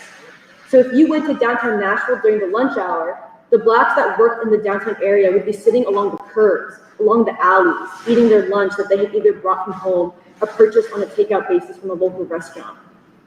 When I obeyed segregation rules, I felt awful. I felt like I was agreeing that I was too inferior to use the accommodations that the general public used. So my commitment was to eliminate segregation. The nonviolence workshops were the only organization I could find, the only people trying to do something about eliminating segregation. So we had the success of the first couple of years, the lunch counters, restaurants, and the freedom rounds. Then the violent poetry was surfacing, and the people who did not believe nonviolence. At a certain point, I thought, of course, violence is more powerful than nonviolence. I decided I wouldn't be nonviolent. Well, about a year passed, and the only thing I had done was read a lot of poetry, have a lot of conversations about how blood had to flow in the street. I had not been to the rifle range. I had not learned to make a bomb, or let alone use one. I had come to the conclusion that you'd have to be kind of stupid to do illegal things with people that you do not know well. Therefore, it was not possible to build a mass-based movement using violence. And when I look back on that year, I decided that I personally was more powerful using nonviolence. So I came full circle.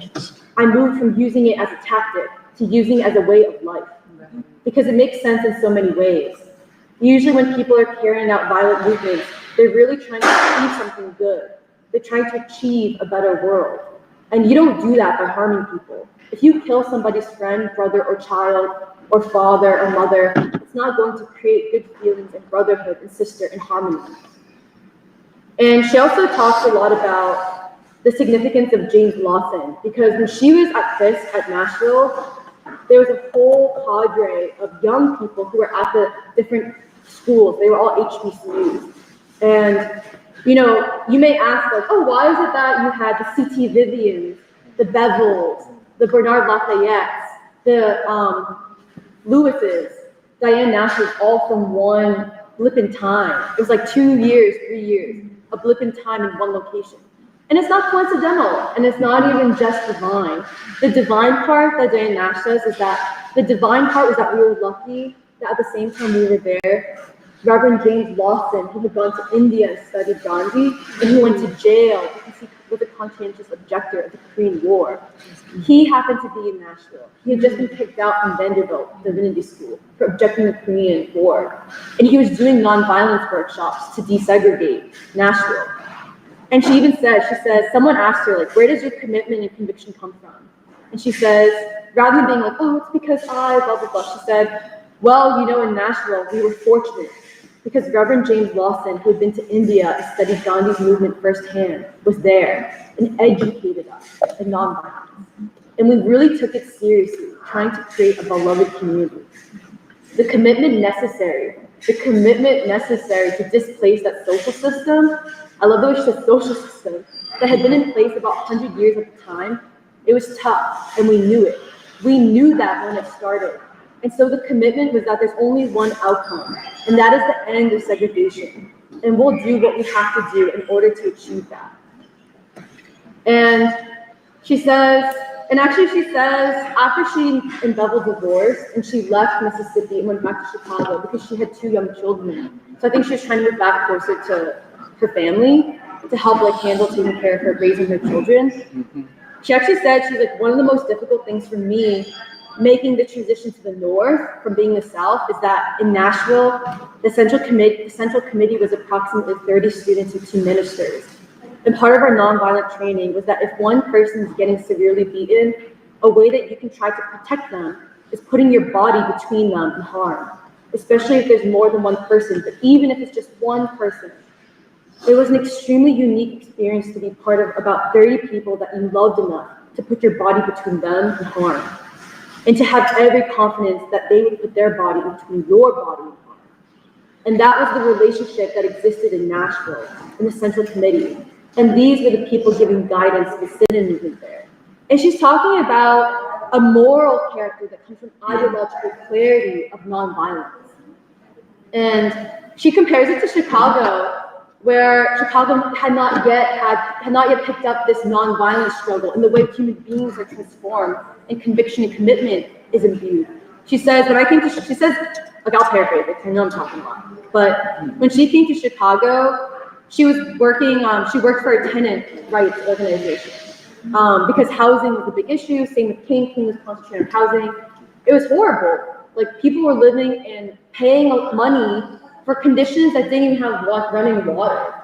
And she says, she's a revolutionary, so she is like, it's a paid job, but she's spending all her time with the tenants. And her boss is upset at her because her boss is like, you're not giving your reports on time. So she said, well, if I got all my reports on time and I spent less time in the field, you'd be delighted, wouldn't you? She was trying to be ironic, and he said, yes, actually I would.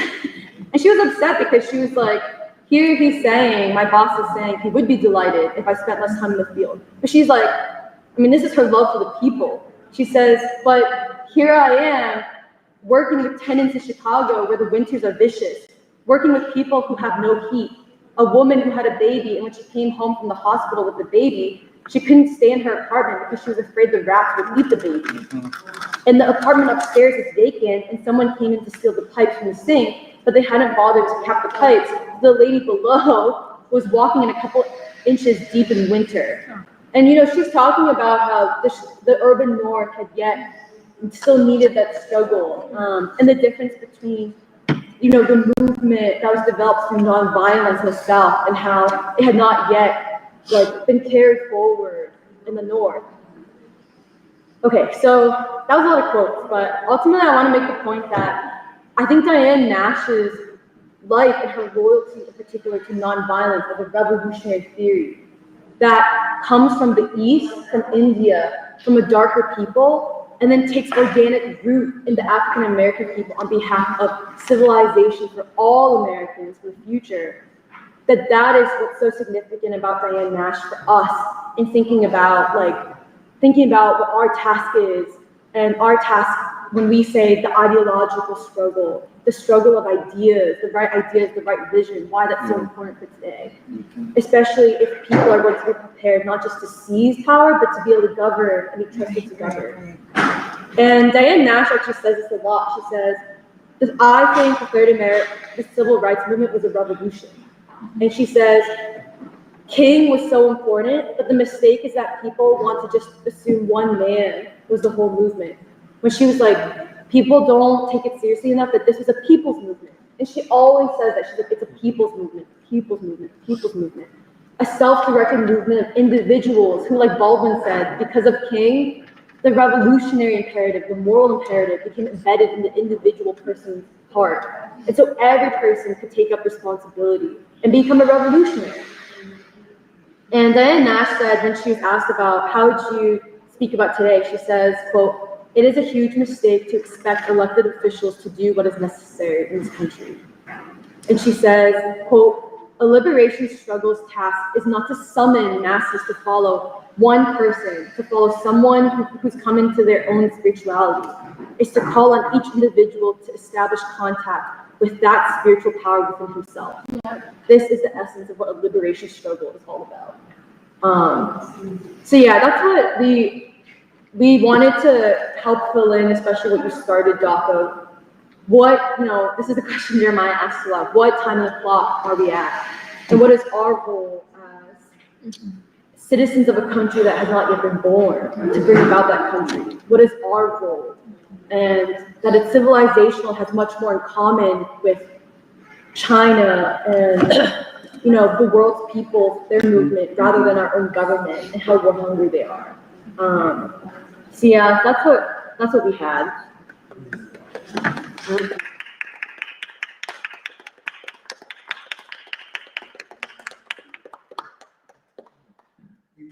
You had mentioned it was Cuba Humphrey and Augustus Hawkins. And I had an opportunity to work on a program with CETA and hiring young people for data entry. And at that time, it was new for solar heating. And it was such a basis because the data entry, they were paying $3.50 an hour. And solar heating was paying $7. And at that time, that was a real discrepancy. But the white employers, they would not accept a lot of the black students into those programs. And that Augustus Hawkins bill, it only lasted 3 years. It ended. So it was designed to fail. So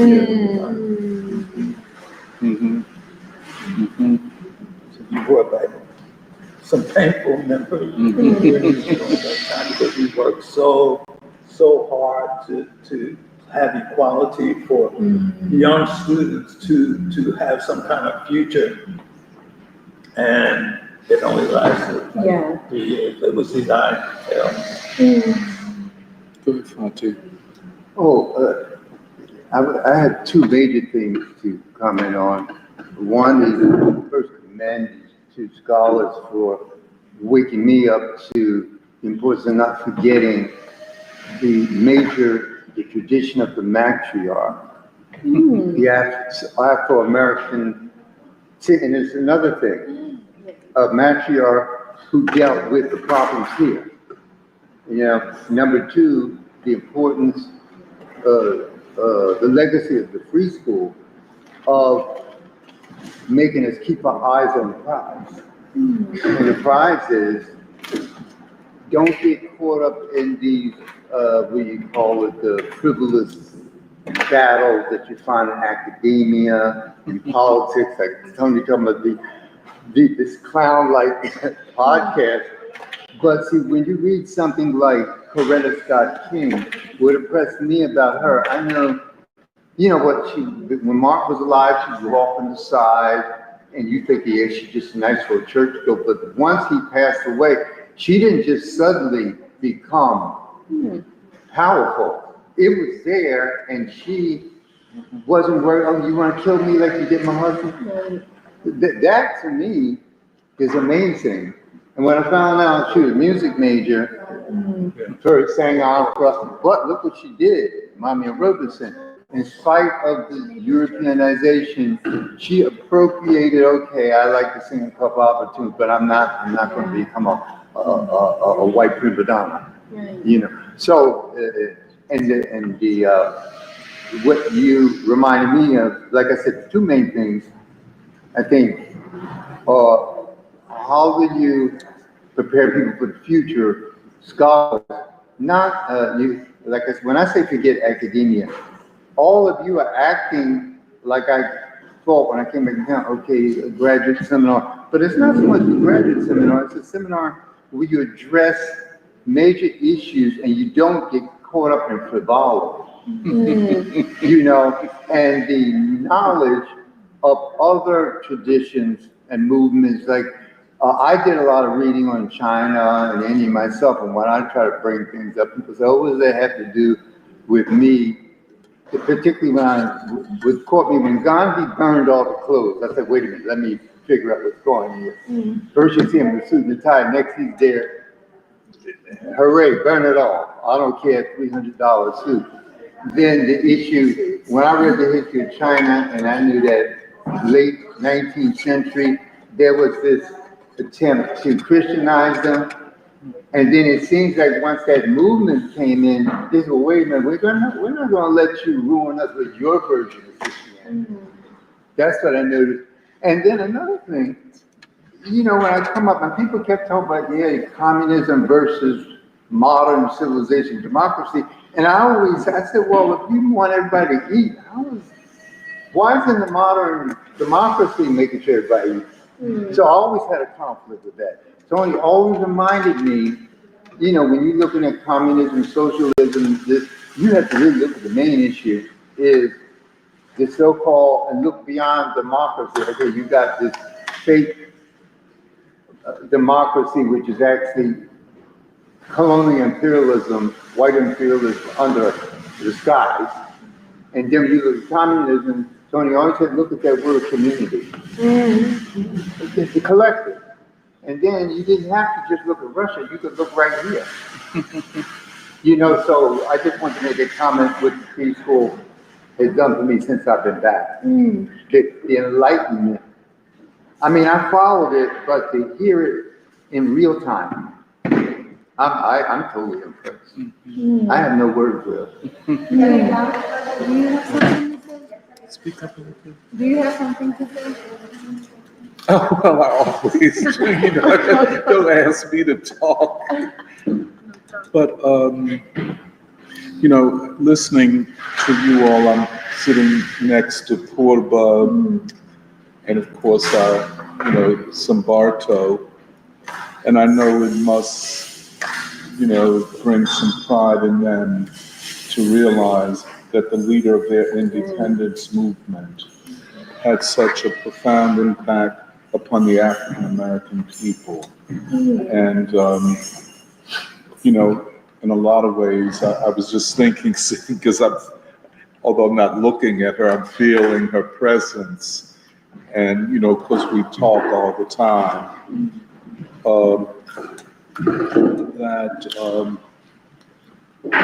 Where one people gives so much to another people, and that people give so much to the world.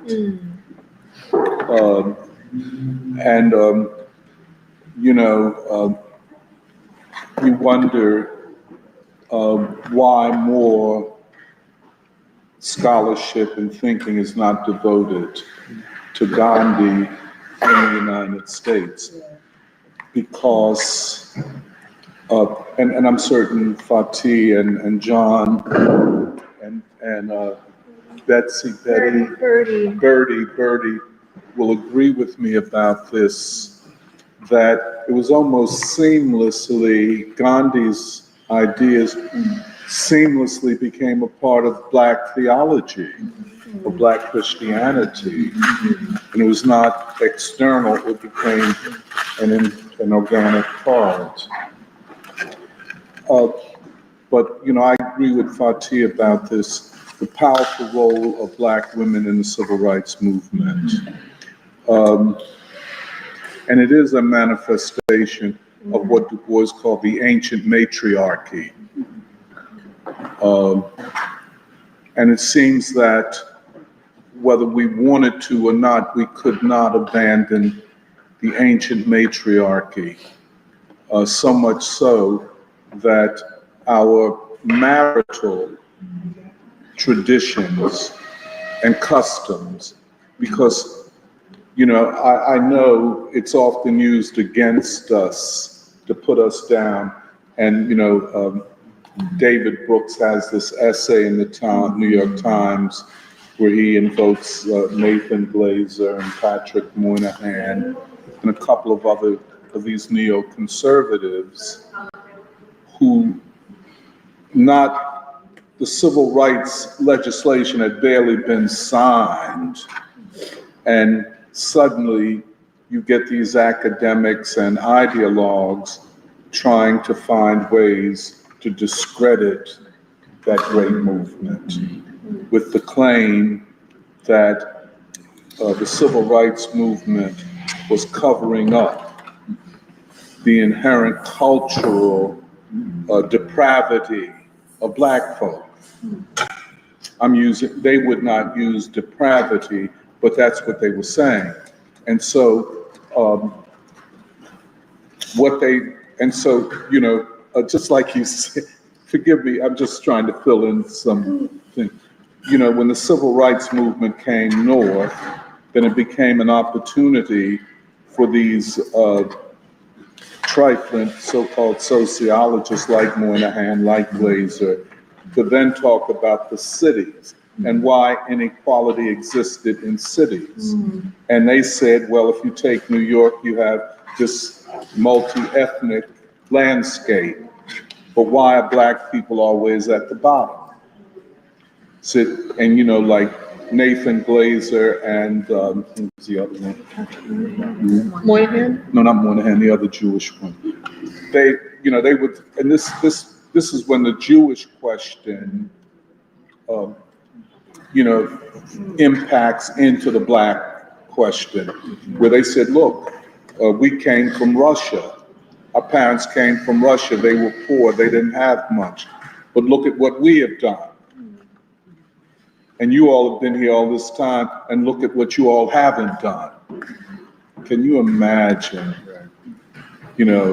all this urban poverty that Diane talks about, and you literally going to spit in our faces as we struggle to repair a broken society. And, so they tried to substitute ethnicity for race.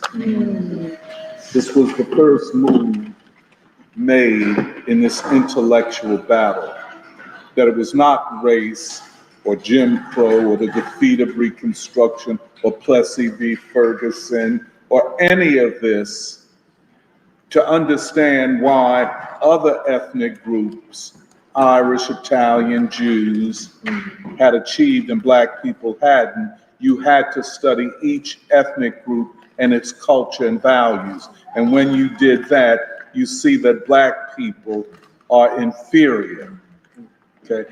And then they focused in upon the Black family. Now,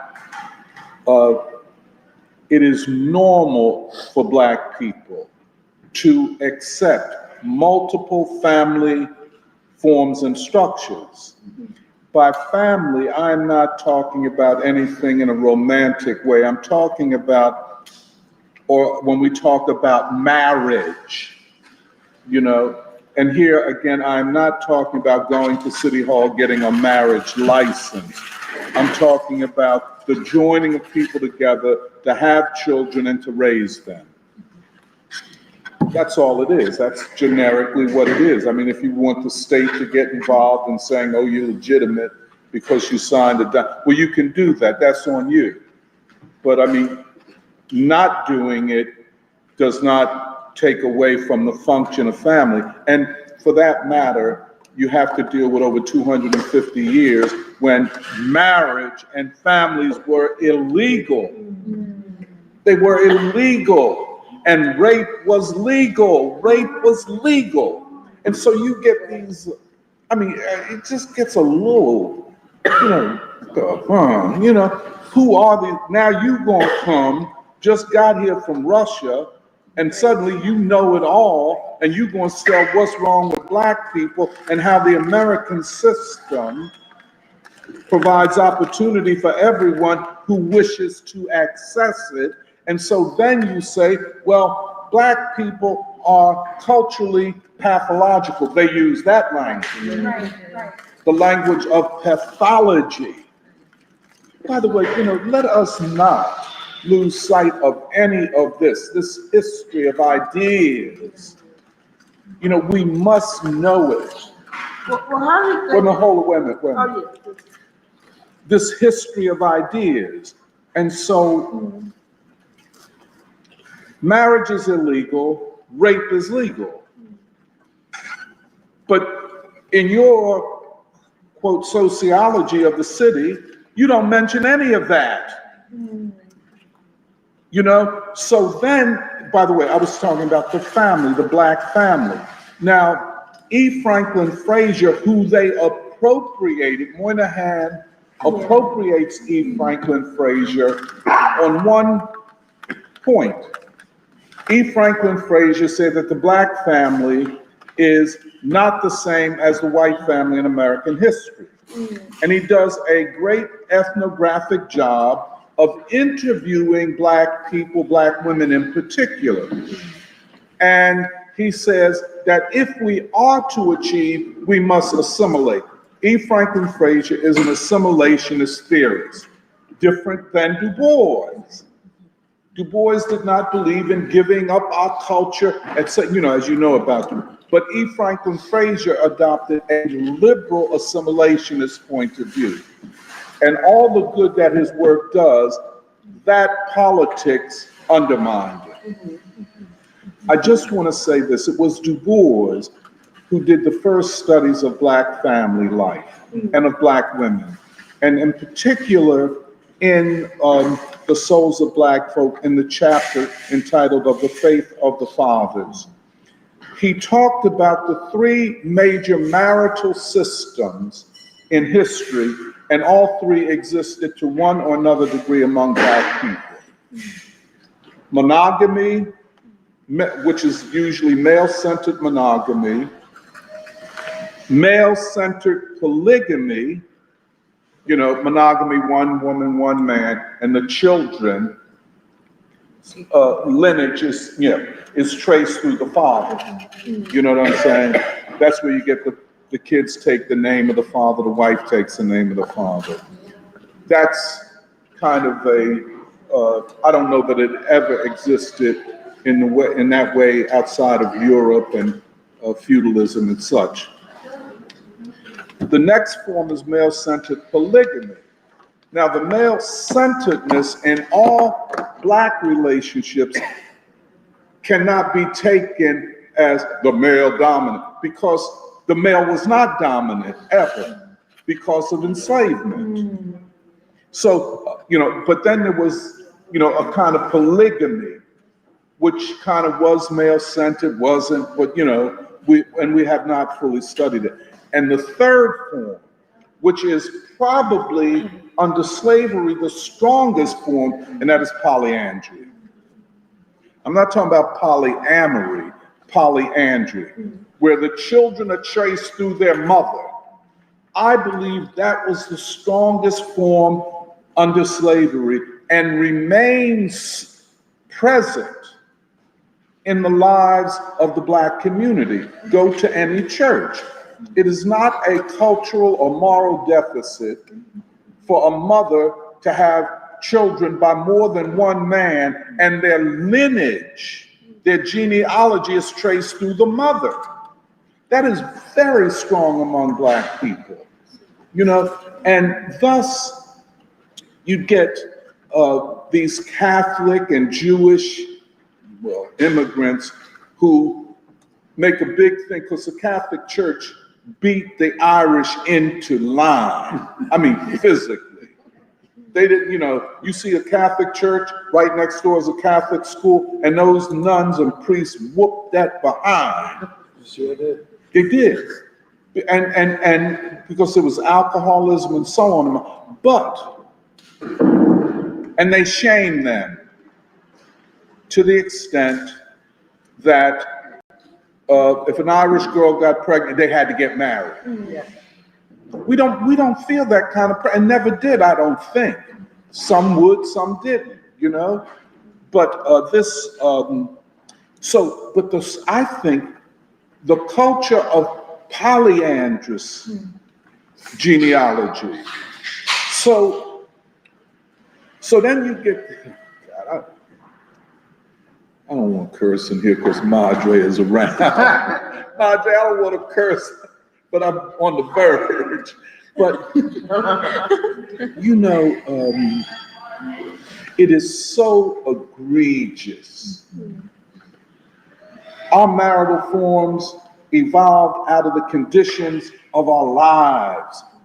Slavery would not allow marriage, would not allow a man to stay around. They were sold at will. Often, even when a woman had children, the children were property and were sold off from the mother. But there was also a system that is, I don't know why it's not spoken about more, of breeding. In other words, after the slowdown and stoppage of the transatlantic slave trade, there were certain states whose economies and contribution to the slave system was to breed slaves. And there are stories told to investigators of women who suffered that. They were bred. It was a form of forced rape. So then how do you chase the genealogy of the children? It's through the mother. So our social system is an adaptation to an unjust and cruel and violent system, which was not just external, but intruded upon the most intimate spheres of life. If you wish to understand, at least for me, sometimes that people say, well, black, you get these postmodern neoliberals and all that stuff. Oh, black people are so conservative on the gay question, on the trans question. Well, we are. We are, because we understood how I'm talking too fucking much. We understand the struggle for our social system to be stabilized. We want something close to either in polyandrous or polygamous or in monogamy. For whatever that genealogy is, that it stabilized the black social system. So just my point that I got away from it a little bit. It's Diane Nash coming north and what she saw, and Moynihan and Glazer and these white supremacists, many of whom were Jewish, and don't take that out of the equation. Don't smile in my face and behind my back you're promoting a narrative that says I'm responsible for my own inequality. It's my fault. If the city of New York isn't functioning properly, blame it on black people. Yeah. So that's. Well, I don't understand how this Moynihan and all those is comparing the black race to other ethnicities like the Irish and Jewish. They didn't experience total racism. When they have a successful town, I'll just name like Tulsa, it wasn't bombed. It wasn't bombed because you can't win for losing. We can't live in the integrated society, so we go build a prosperous black community, and there's jealousy on the whites. How dare they be successful? This is against white supremacy. We have a black successful town, and we're promoting white supremacy. It's a contradiction. So I don't see how these analysts can compare other ethnicities. They didn't go through. They weren't enslaved. They didn't have to live with the legacy of slavery, redlining, now mass incarceration. They didn't have to endure that. How dare they compare Jewish and Irish with us? All we endured, they didn't have to endure. Yeah. It was white privilege. That's right. There's no such thing as black privilege. Well, none of them coming from wherever they came from said once they got here, I don't want to be white. They all accepted whiteness and white privilege out the gate. Exactly. And then on the other hand, denying its existence. It's still being denied by people like Clarence Thomas and all the other, flunkies. Well, I wanted to say really quickly, semi-related to your point. I wanted to say semi-related to your point. I was talking to my dad about China, and they're having a problem with CIA-sponsored Islamic terrorism, and especially in the region near Pakistan. And part of the way they were going to combat that was to give the Chinese people in that region job training, educational training. But all these Western organizations like Washington Post and the New York Times, they sent journalists over there and they said, oh, the Chinese are running a labor camp. Oh, the Chinese are trying to genocide the Uyghur people. But then the Palestinian genocide happened, and all those organizations, all those journalistic organizations are quiet. And now you don't even hear about the genocide, the so-called genocide in China. Even though all those people, all the Uyghur people, they could go home, they could walk home at the end of the day, but you would see the New York Times, they would post pictures like, oh, this is a labor camp. I mean, because it's just, you reminded me of that because it's like the hypocrisy, or it's like the historical fact is Tulsa was bombed. These people were bred, these people were kept in chattel slavery. Or, sometimes you'll hear people say, oh, well, the Arabs kept slaves too. Yeah, the Arabs kept slaves, but those people became, dynasties, like the Mamelukes were slaves. They Janissaries, they were integrated into society. We never were. Properly, and I'll leave it. Well, I wanted to go back to Coretta and Diane Nash, or I just wanted to say something about those remarks because I was thinking through this question of why I found those biographies so valuable. And I think, we've done different biographies like in free school over the last few months, also Elizabeth Catlett, and then I think there are others. But then it made me think about this Baldwin quote from The Creative Process where he says, the record of a journey, so by journey, I interpret it as basically a historical process, is most clearly revealed by the personalities the journey has produced. And so it kind of helps me answer. Sure. I think it helped me answer a little bit of why I find these biographies valuable. And I think we have to place it in the context of how consciousness is attacked right now. Because I just wanted to emphasize something that had been said maybe by Emily earlier about how these women are the true heritage of the best of American civilization, and in many ways the departure point for any new American people. But there's just something I wanted to lift up out of your presentations, which is the very modern quality of these women. And specifically that you place them in the context of deindustrialization, but even the counter-revolution on consciousness and the counter-revolution on King and the freedom movement. And there's something very valuable there because I feel like what we've been talking about in free school, but also some of us have been studying deindustrialization and the history of it in the country. And something you see over and over again is the white supremacist social system constantly, from the period of Reconstruction and then onward, always that concession of the white worker or always that overturning of the achievements of the Black proletariat.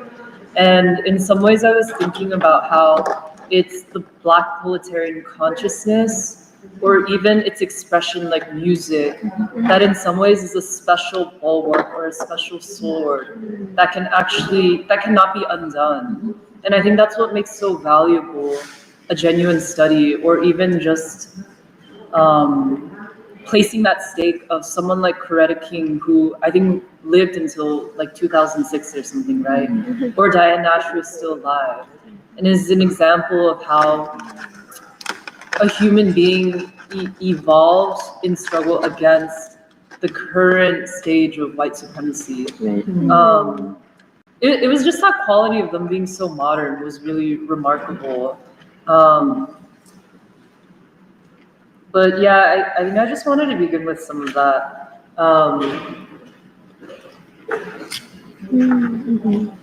But it's also the question of just that Black proletarian consciousness and how it can't really be undone, but it also has really not been given a way to live in the current moment. And I think it's a question for our sociology as well, is to, locate it and then see how it can be developed again.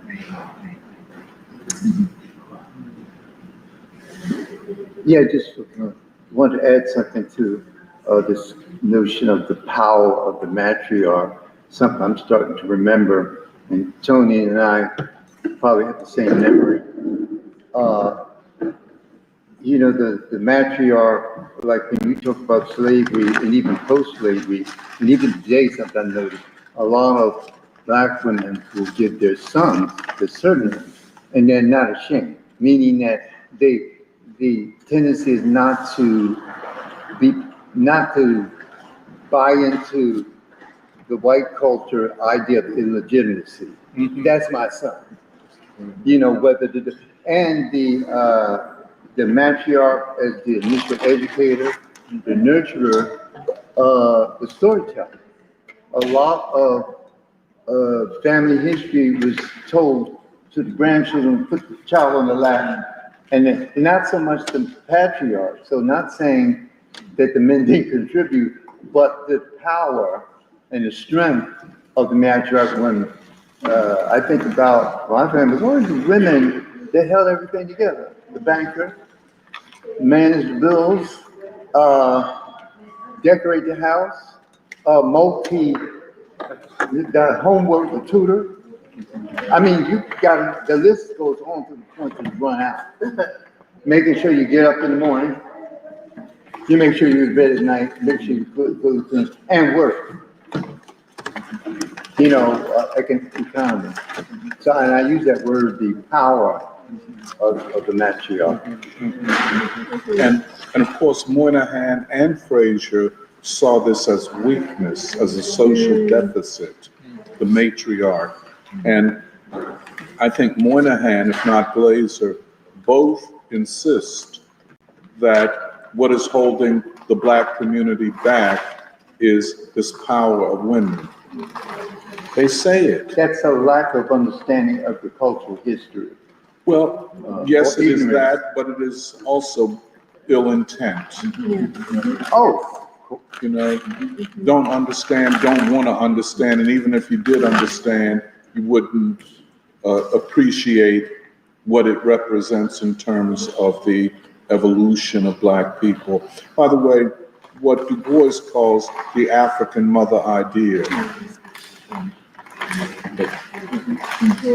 Something that I think really stood out to me from Emily and Seraphina's presentations was when they were talking a lot about education, actually, like what it means to have an education in nonviolence. And I think something that stands out to me about why I think Coretta and Diane really resonate still today was not just that they upheld Martin's legacy or what he actually stood for in the later periods of his life, sort of this new frontier of going to the north, of actually thinking about poverty and the triple evils. And in some ways, basically seeking to unify the country into a new people. I feel like it's that Coretta and Diane Nash were also great educators of who Martin Luther King really was and what he stood for. And I just feel like that quality of wanting to educate or speak to the younger generation in particular is something that I feel also feels in some ways part of what it means to be a woman in some ways, because even with James Lawson, the way that he credits his mother for in some ways instilling in him the spirit of nonviolence before he actually was able to study it in India. But I think, I was also reading, I think it was a speech that Coretta had given in 1968 to the Harvard graduating class, because Martin Luther King was supposed to speak at the Harvard graduation, but because he was assassinated, he obviously couldn't. And she was speaking, and she was trying to basically say to the younger generation, this is actually what we stand for, and this is what the younger generation can do. And I don't know, I think just going back to this idea of if we're going to think about a revolution or any possible future where America is a civilization amongst the civilizations of the world, for us to basically rejoin humanity and regain even a concept of humanity on the national level, I feel we have to go back, to Coretta and Diane in particular, because I feel it's not that they were the main leader of the movement, but they're people that you can't disregard, and I think they have to be acknowledged and studied.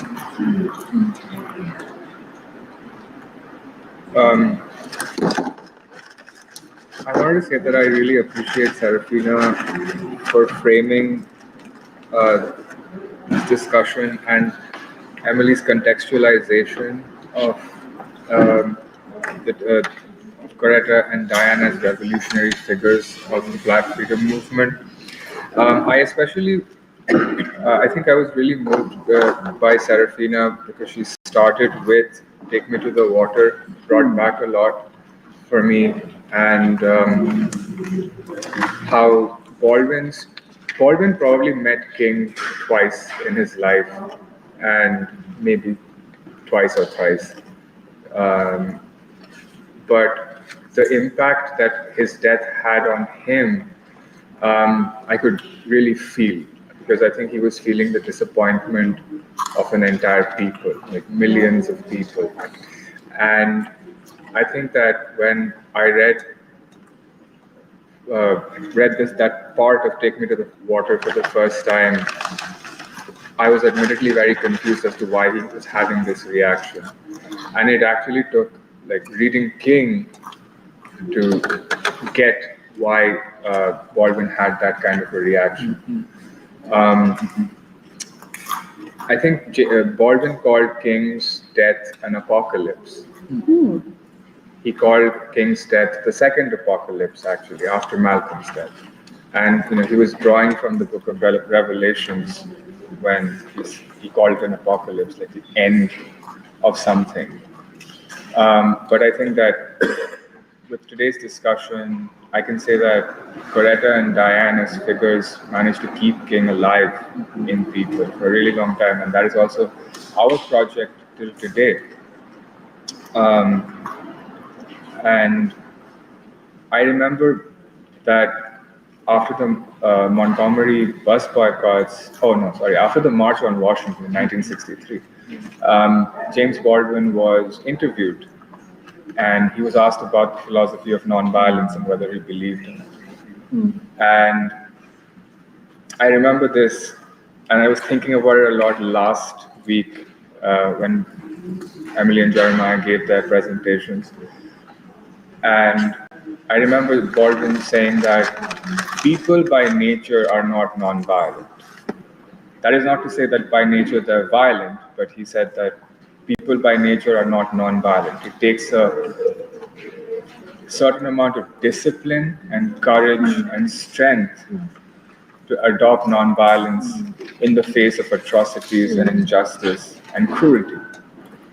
And I think he was sort of echoing King when he said these words, and he said that it takes a lot of strength for a people who have suffered for centuries to still say that we're going to be non-violent to preserve our souls, to preserve civilization. Yeah.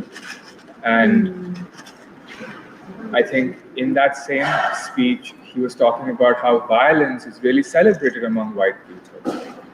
The white people look at violent overtaking or the violent conquests and call them heroes. But at the same time, they say that African Americans are non-violent. Yes, we support that as well. They should be non-violent because they thought that non-violent was a weak tactic of revolutionary justice, and I don't think that's true. Apropos to what Baldwin said about the amount of strength it really takes to practice nonviolence. And I think that King would agree. King obviously did agree with Gandhi when he said that I would choose violence over cowardice. If given the choice between violence and cowardice, I would support violence. But non-violence is infinitely more effective in changing things. Violence does not change anything. It sort of devolves society and the hearts of people. It cannot bring about a kind of moral transformation.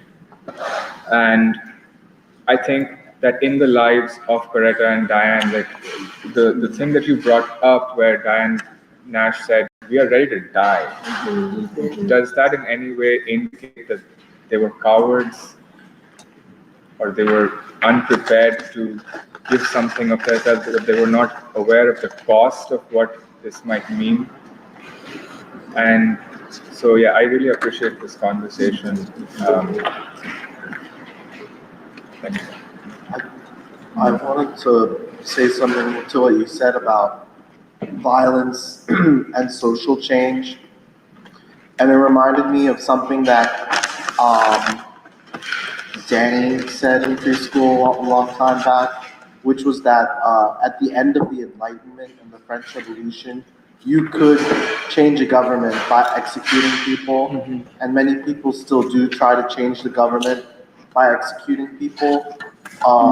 But this what we talk about in preschool with the university and elite capture, the elite class is not a family like it was in Europe. It's education. It's a class. It's a class role. And so it's not enough to have a revolution where you know, like some other young people, mature people might think, execute all the rich or eat the rich, like the French Revolution. So what you were saying about nonviolence is that it's really, and you know, there's also the Kwame Ture statement on nonviolence, is nonviolence only works if your oppressor has a conscience. America has none. But I think we disagree because, you know, nonviolence is more, in this terms, if the elite is more an educated class, nonviolence is you know, according to Diane Nash, it doesn't matter if your oppressor has a conscience as long as the observer. It's more about the observer. And, you know, I think Arundhati Roy says that this, you know, Gandhi was a performer, he was performing, you know, nonviolence, but that's not what, you know, King and Gandhi thought about their philosophy. It wasn't a performance, it was a sincere faith in humanity, that at the end of the day, humanity is good, and that not performing nonviolence, but in this action, you know, nonviolence isn't something that's passive, it's a bad translation of spirit force. You know, so this has been a very enlightening free school on dispelling the myths of nonviolence. Yeah. Well, maybe it's because she's a performer. She's projecting. Maybe because this postmodernist philosopher is the one performing, but then she projects this like performative element onto everybody else. You're gonna say, You come. You know, I think this relates to the totality of our discussion. You know, when you think about Islamic terrorism, all of which is a kind of a manufactured by Western intelligence agency, they always are advocates of extreme violence. Al-Qaeda and all of the violence. And the most extreme forms, cutting people's heads off. And then saying that is Islam. I remember at the end of the civil rights movement, all of these extreme organizations advocating violence came up.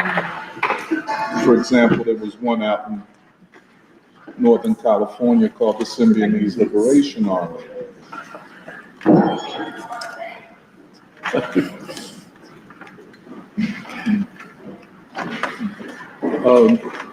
The Symbionese Liberation Army, no one knew where it came from. Suddenly, it's out here, so-called advocating for the education of young people, and they go into a school and murder a principal, by the way, who was from here, Marcus Foster. Random killing. And then there were others, for example, I've often talked about MOVE.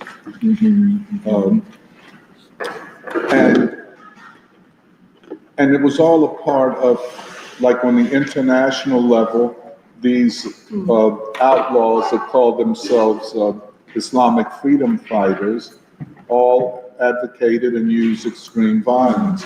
Here in the United States, the same thing. Now, their claim is that there's never been a nonviolent transfer of power in human history or modern history, to which we make the argument that it's happened on multiple occasions. The Indian independence after a couple decades of struggle and the Second World War brought Britain to the negotiating table. The same thing we talked about Russia and China. The Tsar fled, left power. The emperor in China left power. And so the seizure of power was nonviolent. What led up to these situations were nonviolent struggles. You know, certainly what happened in China after the emperor leaves, where you have the civil war and so on, and then Japanese occupation is different. But the seizure of power occurred nonviolently for the most part. So, and then in our country, I think the advocation of nonviolence and a democratic seizure of power makes all the sense in the world. Of course, ruling elites and the intelligence services will manufacture any number of organizations who have access to all kinds of weapons to not only advocate for violence, but to carry extreme violence out. So I think that our position remains arguable, plausible, and perhaps you can convince a lot of people that this is the most productive way of achieving power, especially as the state itself is unraveling. I haven't had enough time to gather all my thoughts because I'm synthesizing like your comments from this morning, the two presentations that you both gave, but I went back to the top of my notes and then you had really started by saying the gift of the 20th century is a category of humanity.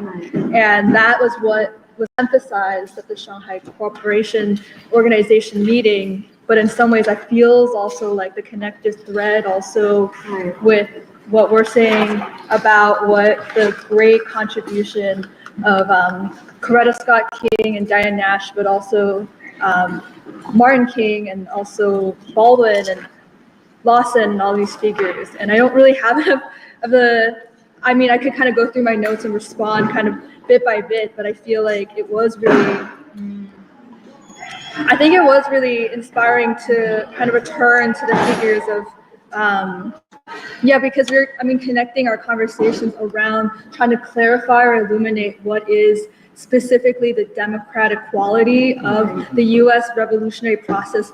Also, like throughout time, through the Black proletariat tradition and through like stages of struggle for freedom, but also against white supremacy, through the various revolutions that we've been identifying, but also why for this time is a nonviolent path the most necessary, despite all the signs of violence, political violence, but also violence among the people, but also the increasingly, like, I guess you're saying grotesque or violent, even like imaginations of the, I guess, I don't even know what to call them, but like even the theorists or forces trying to conduct an elite capture of state power. Yeah. And I feel like I'm only now, I think what I'm really reflecting on is just how much, I think Michelle left this is up to, Like specifically, it is these two women, Diane Nash and Coretta Scott King, that offer us specifically in this time so much instruction on what it means to keep like King and Martin King's like legacy alive, but also like, you know, or just interpret it for the crisis of this moment, the crisis that is the combined crisis of deindustrialization, of knowledge, of civilization, of the other elements. I think the cost of empire, the moral dimension, the knowledge dimension. And I think that, yeah, I think I'm really looking forward to like the speeches that you shared. I couldn't find the link to the one that like Coretta was giving in terms of the when she was defending or like proposing full employment with Senator Humphrey. And then I also wanted to look into more the speech that Nuri brought up that was given at the Harvard 1968 graduating class. But to me, I feel like there is something like unique. This is basically them being like witnesses, but also not just passive, but very active warriors in the struggle, not just during the civil rights movement, but also after in the counter-revolution. Like, how was it that, like, despite the onslaught, like, they felt this, this task in their respective ways? I think there's, like, Coretta's at work with the Poor People's Campaign and the peace movement, but also through employment, all of that, I feel like, I feel that the intense need to want to study that more. And then I think it seemed that Diane Nash kept on with a lot of different roles in Chicago. It's like, whether it was through, like you mentioned, with the tenants, and then also, I think we had been once uncovered that she had worked for the Nation of Islam in some sort of form. Oh. I don't remember. Did someone else remember? Diane? Yeah, or like the newspapers or something. Wow, okay, so maybe I hallucinated that, but I wouldn't be surprised. I wouldn't have been surprised. Like, I think we were trying to describe, like, what is it, like, what forces did she identify in, like, the 80s, 90s, or 70s, like, Chicago, that she could continue to align herself Well, with? certainly the Million Man The March. Million Man March, As did right? Rosa Parks and a whole number of them. Yeah, and so I felt that, like, it was really beautiful just to hear the way that, like, Coretta was describing also, like, when you all were building off of a conversation, it's about why it's so shocking. It was so shocking and unimaginable to see homelessness in Center City 40 years ago, but now it is so commonplace. Like, that is the kind of problem or, like, situation that, like, jolted me, I think, because I think since I started a new job that takes me into Center City multiple times a week, taking the Market Frankfurt line, and then having to quite literally encounter at least like 5 people in various stages of homelessness, mental illness, crisis, and then from my window, I hear everything going on Walnut Street, including the times when, you know, people who are mentally ill or homeless are just screaming and being violent because, like, they have been so unheard, and, like, to know that this was not this is not just unimaginable because I come from, like, a sheltered suburb, but also because this was not meant to happen. This was not the Philadelphia you grew up in. And this morning I was just a little disturbed, not even a little, I was very disturbed when I saw the news, like, I think it was a man and a woman had gone to a scuffle around 12th and Spruce, and that woman had a gun, but the homeless man wrenched the gun from that woman and just executed her in the street. And, like, that's really not far from where I work, but that's also not far away from here and, like, where we all, you know, frequent. And it's like these acts of, like, violence, like, one of them I think was identified, like, as already a known unhoused or homeless person with violent tendencies, but, like, how did it get to that? You know, how did it get to this? And it is helpful to hear Coretta's words today, or, like, in this moment, from the way she connected it to, like, how is it possible that, like, a promise for full employment that, you know, evolves out of the philosophy of, like, nonviolence and desegregation and, like, these earlier chapters of the civil rights movement, culminating also in, you know, such a declaration against imperialism and a war economy, and also to actually create a society that is fully within our reach of employment and meaning and dignity and purpose for every person who wants and wishes and should be working. to like have programs like, I guess, John, you mentioned, these sort of things could only live for a few years before they're dismantled and reversed. Like that's even what like Coretta was identifying in her speech. Yeah. To know that that was her life's work, her husband's life work was being dismantled before our eyes. Like how much that feel, how much that also, like how do you soldier onward, and how do you also soldier on with this question of legacy and like memory, but also like this like the true like historical record of the civil rights movement was being distorted and continues to be even more distorted today, and sometimes even perpetuated by people who are close to that movement or is supposed to be inheriting that movement. But I mean, there's just a lot that I feel like this is setting me on in terms of what I want to keep looking into, but also how we're able, like I think you had brought up that like it was a comment Jahan made, but the connection between like both the something we can identify so closely to our hearts, like here in Philadelphia, deindustrialization, like homelessness, joblessness, I mean, the anger of like young people, but also to like the world stage, and to be able to connect the two is something that Free School does really. Not in a performative way or in a superficial way or in like an academic way, but from a genuine and sincere place, from believing that there is such a thing as a single garment of destiny that links all of this together and still helps us, stay focused on a positive vision while being pragmatically, in touch with the direness of the situation here. No, I was planning to not speak because a lot of this is also very emotional. But I think I just wanted to say that I was very impacted by how you described Free School, also as, a lot of young people trying to inherit more than one civilization. Yes. And I think that is something that needs to be said very explicitly, because I think there are a lot of people who wouldn't believe something like that is possible without giving up something about what makes you you. And I think that's one of the obstacles in today's world that I think also makes it difficult for people to see a King, to see Coretta, to see Diane Nash, to see Gandhi. And I was very, I feel like all of the pieces, you and then Serafina and Emily talking, it all really, I had more of a feeling than actual thoughts, and I'm now trying to articulate the thoughts, it is really remarkable how King, or even Thurman, Du Bois, they were able to see Gandhi. And I think what that says is that irrespective of civilization, irrespective of nation, from the poor, from the working poor of the world, emerges this wealth of civilizational moral values, which if actually you take as seriously as you took the thoughts or theories of an expert at UPenn or Princeton and so on, you might actually have means to deal with the problems that human beings have to deal with today, the all humanity struggle.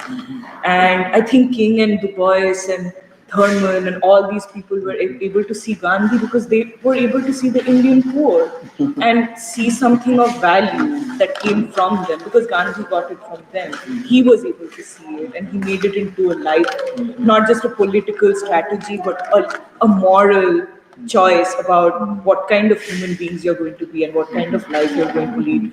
And in that sense, I feel like more and more we are concretely saying that the Black freedom struggle in this country was the first seed of an all-humanity struggle, because in reality, they were not just trying to break the hold of white supremacy on Black people or the oppressed, they were also trying to break the hold of white supremacy on white people. Yes.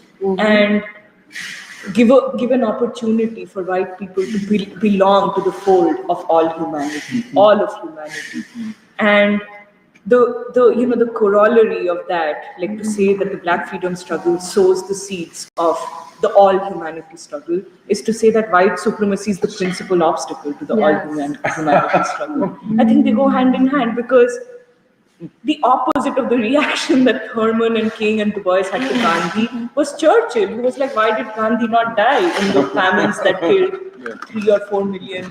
Like, this is a joke. Like, and what if he had died, you know? And you're basically willing to condemn a whole people to devastation because it allows your self-interest or your supremacy to not take hold over the world's people.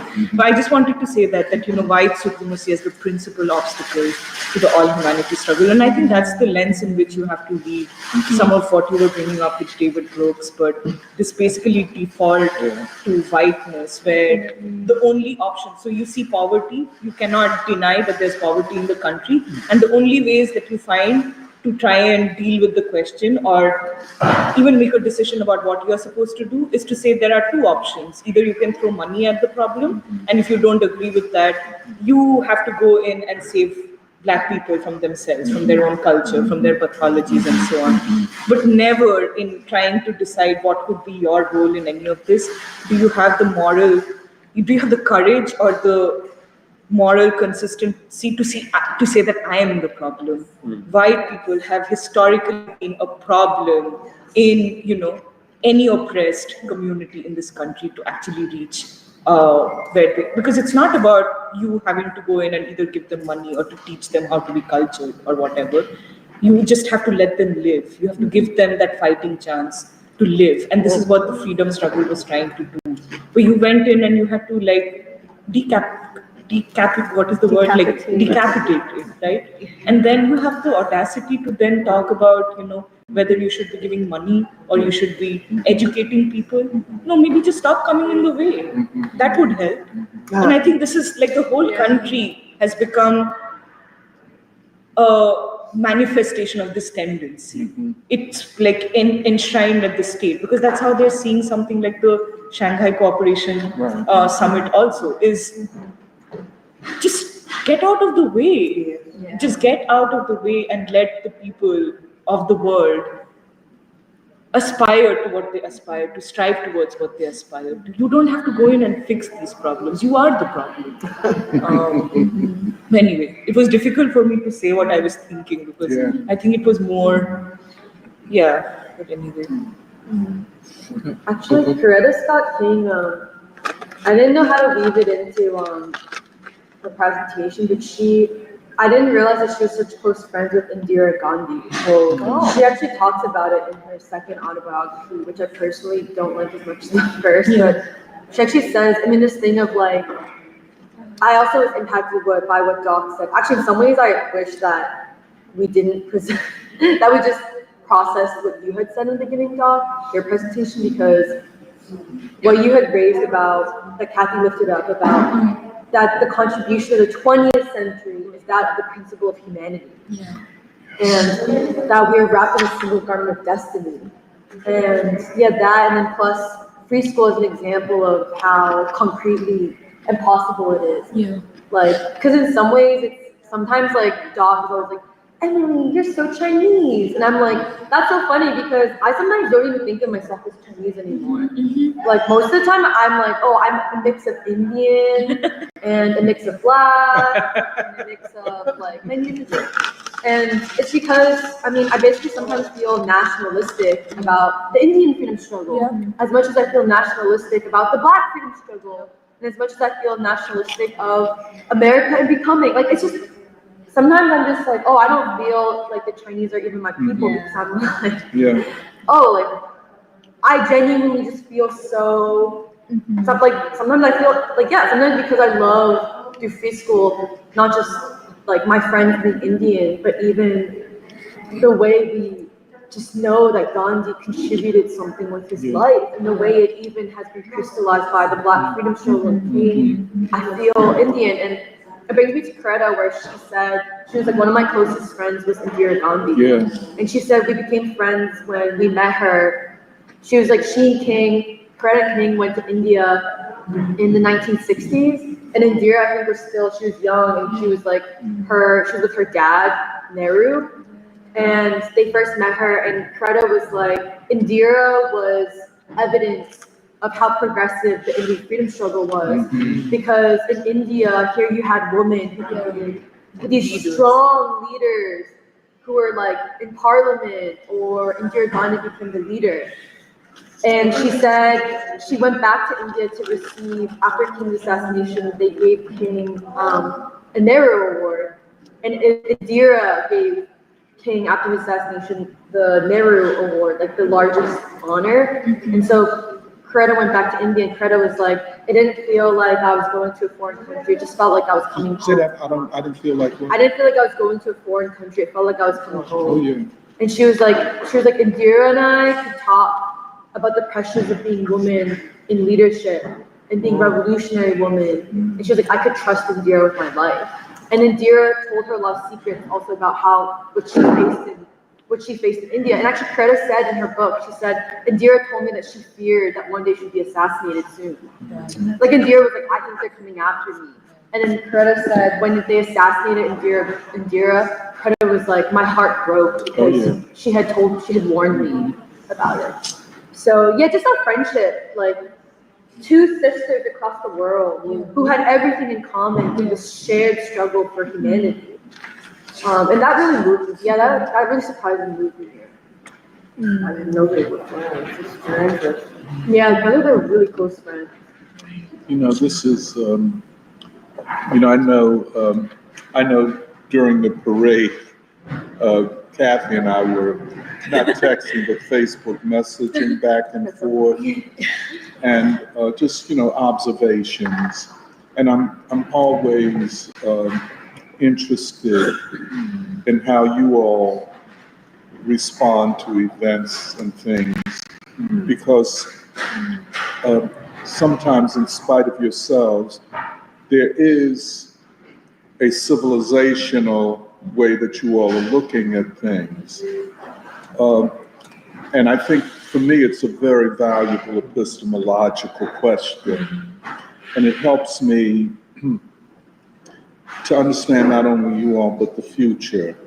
And so I can't remember just what we were saying going back and forth, but Shantu and Kathy had taken me to see the animation movie. And there are a lot of things that they saw that, and when I mentioned it to you, you didn't see it. What movie was that? What's the name of that movie? It's called Neza. It's in Chinese. It's like the highest grossing movie in university. What's the name of it? Neza. Necha. Oh, Yeah. is it out? Is it playing now? I think so. So yeah, they re-released it instead of subtitles in Chinese language. It's now in English voicing, so they got the whole cast to let. Can you spell that again? Nezaha. N-E-D? Nezaha. Oh, have you seen it? But I just wanted to say something. I may have missed a lot of the symbology, and I missed a lot of it because it's very quick moving. It goes fast. And it's very Chinese, and it's very Chinese civilizational brought into the modern time. Sounds interesting. And so, Bertie, when I'm at these things, especially with them, I'm always thinking, because I want to know them more. Yeah. I mean, really, this is a preoccupation of mine, to know them better. That's a good preoccupation. Yeah, I think so. And I'm so, well, just to tell you, I feel so that it's a great opportunity, which makes me, I think I'm the luckiest man in the world these days. But, so I'm trying to understand, and I'm missing things because I'm trying to look for other things, And it's filled with philosophy. Yeah. Wow. It really is. And it's filled with civilization. But so my mind goes, this is not unusual, Emily, my mind goes to you. Because you're always bold and audacious in your assertions. And you haven't said this recently, but you used to regularly say that I feel that I'm Black. Remember? And I know. Black, Indian, the world. Well, Fascinating. but see, I think, if you don't mind me saying, Emily, I think that you kind of backed away from saying it because you feel that Black people didn't like you saying it and so on and so forth. Well, I would just say that there is no single Black opinion on this. And I think, because I always think about that, and you were saying it from the depth of who you are, which made it carry a certain force and a certain authenticity. Now, everybody doesn't have to feel that way. You felt that way based upon your own ideological, spiritual development, that I'm Black, that if there's any identity that fits me in this country, it is Blackness. You know what I'm saying? Well, you got a lot of Black people who couldn't say that. That's so true. I mean, you got a whole lot of entertainers and sports figures. They have no idea who they are. No. And for you to anchor who you are in Blackness, in the most expansive, is very important. But then I'm thinking, I think I said it in one of the messages, as we were back, that how you all are fortunate to inherit two civilizations at once. It was a very big. And that, I can see, you might not see it, but I can see sometimes the way you move, the way you walk with those very small, fast steps. Very, very Chinese. Okay. And I'm saying, and there's, How do I walk? well, I'll have to get to you later. But Trying to build your case. But since you asked me about you, I find it such an achievement of newness, of new humanity. And I think about India and how, in a lot of ways, it's so easy for them because of English language, because of Thurman, because of King and all of that. Well, I don't say that you all, you don't have to say what she says, because y'all are from India. Y'all grew up in India. But this inheritance of two civilizations at least, and how the world looks different, and how an epistemology growing out of this, which is the rejection of the Eurocentrist rationalist model of Kant, of Hegel, and so on.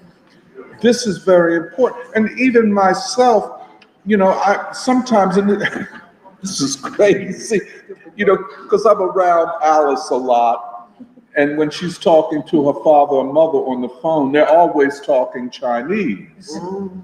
Now, I don't understand a word they say, but somehow I feel that I do. Not that I understand it, but the language is not alien to me. Okay.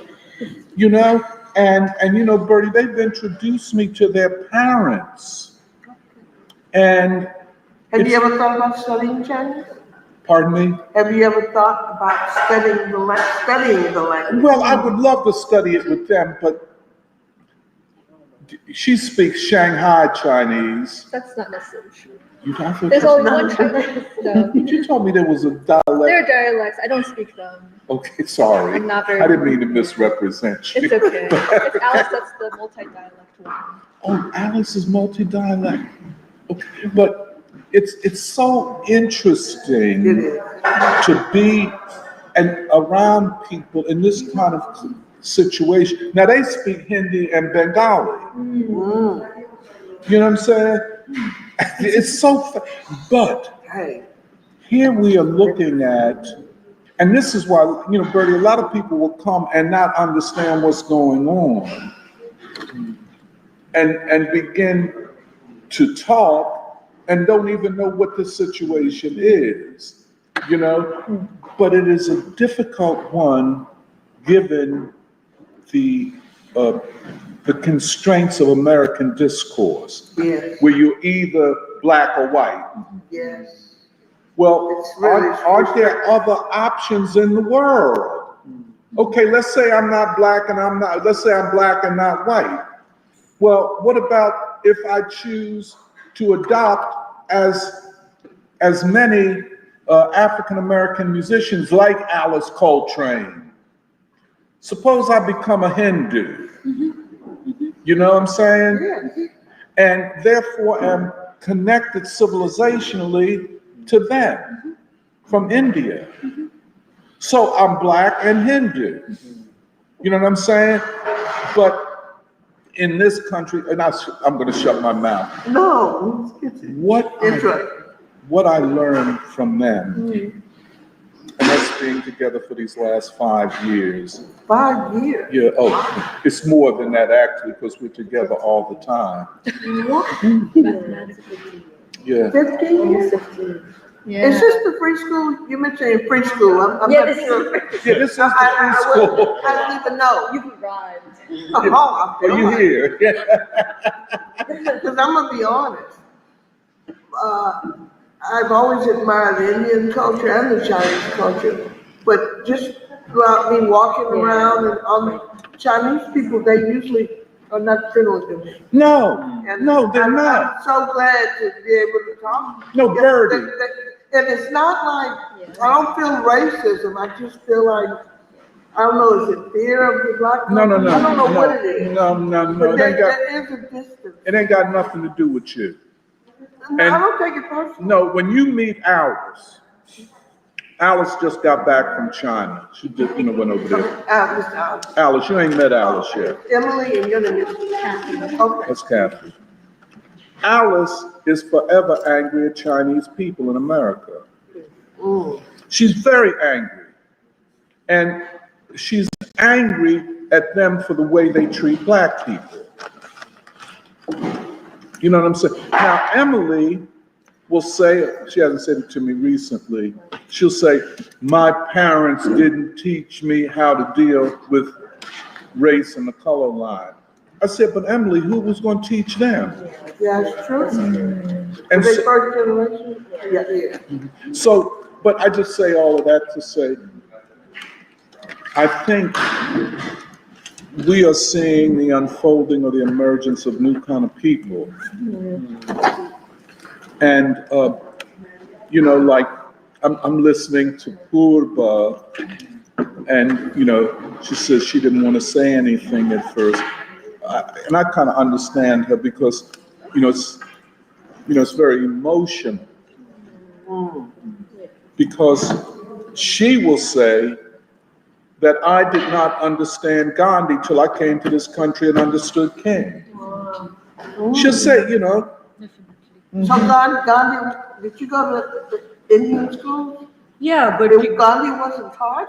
no, I mean, you know of Gandhi, you know of the freedom struggle, but it's different from reading it in a history book and trying to inherit Gandhi that way, and then coming here and meeting black people and seeing King live through them and learn about Gandhi that way. I think it's heaven and hell difference, because otherwise I feel like these figures just remain symbolic in your head. And I feel like King is like that for a lot of American people. I mean, younger people. yeah, just somebody you put on a pedestal, but he's separate from you. He was that, but you can't be that, He's like an anomaly in history. But that's the thing is, I do not believe that was the consciousness of people when the movement was actually going on. I think everybody, and Diane Nash, I think when she draws attention to the fact that this is a people's movement, she's also saying that, no, we were all trying to be the same as King, or we were all similar to, what he represented. We had a contribution to make that was just as big, just as important.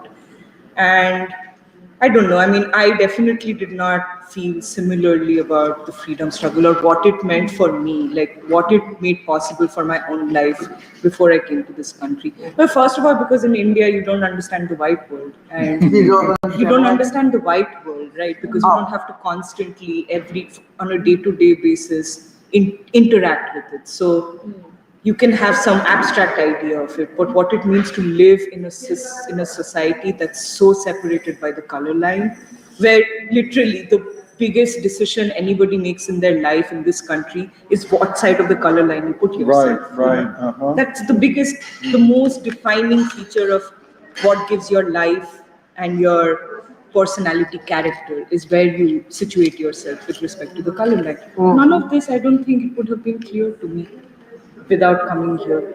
Actually, without coming to Philadelphia, I was in the Midwest for 6 years, and I don't think we understood very much about this country.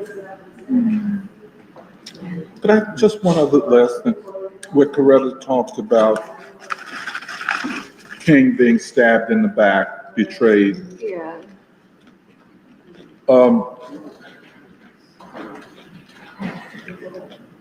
I think there were two people I don't think she ever forgave.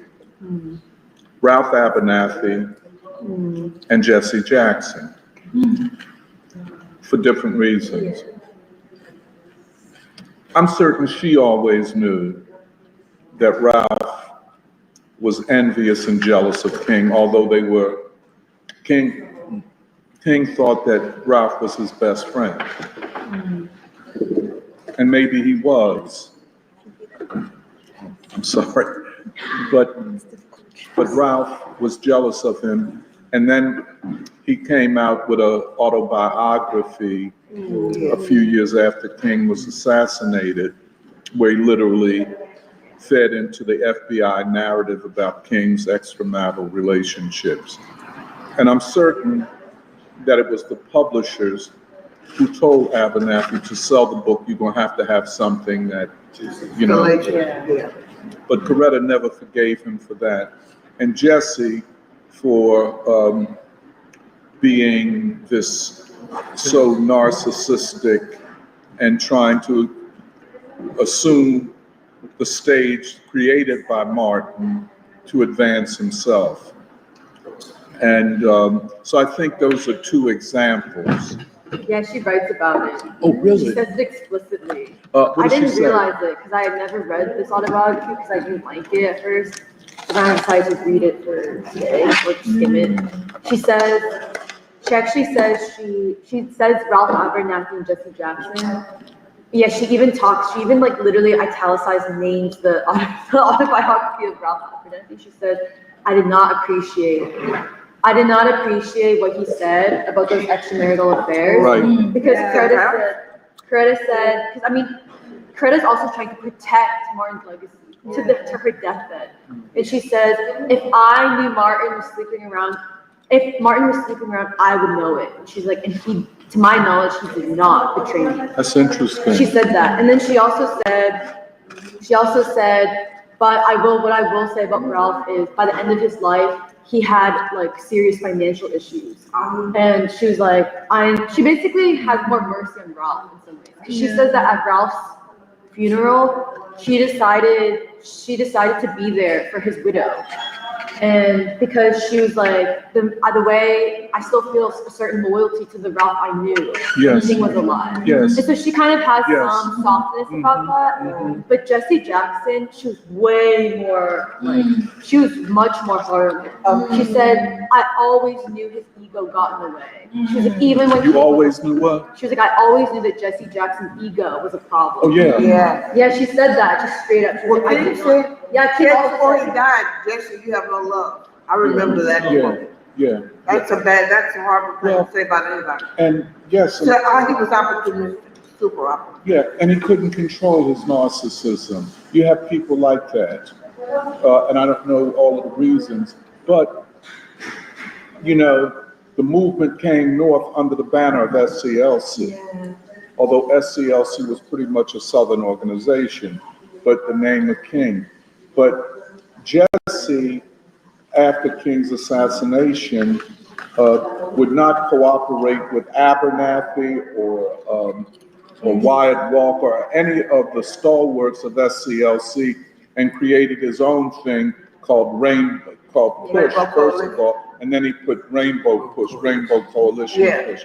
But he was, you know, I would agree. I didn't know she said it, but that, yeah, but this betrayal, the betrayals of Martin are very, very important. I think in how he proceeded. He knew that there were many people in the movement, dedicated to the movement, who themselves suffered from self-esteem issues. Like, I think James Bevel was an example of that. I could never understand how he and Diane Nash married. And Why not? They were incompatible to you? they were so different. Diane talks a bit about it in an interview I watched. So the first time I found it, because I also was like, oh, they seem such opposites. It's because Diane said that it's because she admired, she was like, Bevel for all, she even said she was like my ex-husband. You know, there's a lot of folklore. She was like, for all his flaws, she was like, the thing I respected about him and admired was his deep, unwavering love for Black folk. She said, she was like, I think that was true. She had that too. Yeah, she shared that. That was true about Bevel. I never met him, but I was around him a couple of times. I think he went through a long and drawn-out period of moral and mental deterioration. And that's understandable, given that for all of them, the purpose of their lives was the civil rights struggle. Yeah. It's a lot of pressure. It's a lot of pressure. Yeah. I can't, it's unimaginable. Yeah, unimaginable. Death threats. Oh, yeah, yeah. And then Martin Luther King. Once he is gone, and that's why I think, I don't know whether it was in this interview, Diane, she went through her own period in the wilderness. Yeah. Where she said, to hell with nonviolence, it won't work.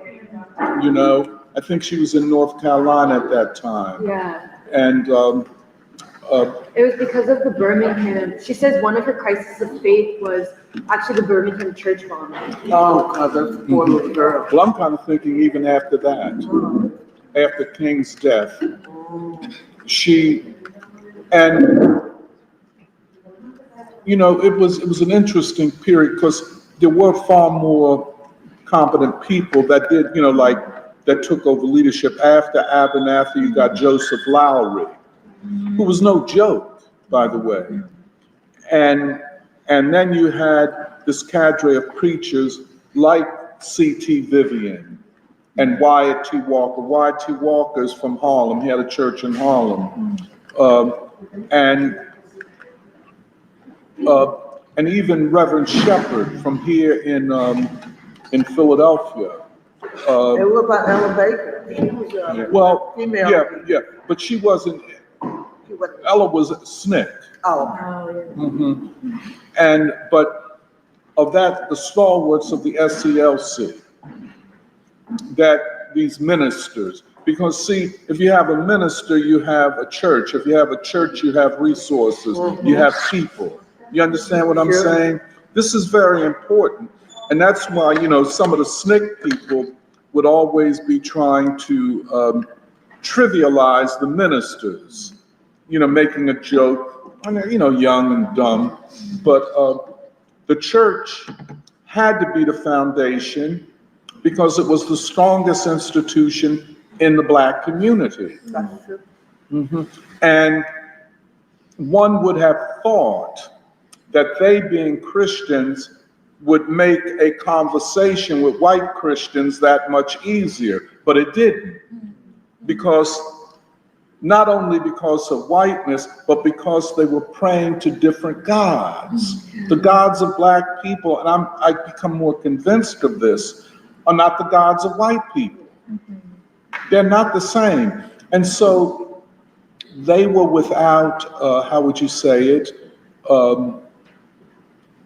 It was the Black church and Black people, and then Black labor. Black labor was always there, but white labor was at best reluctant. And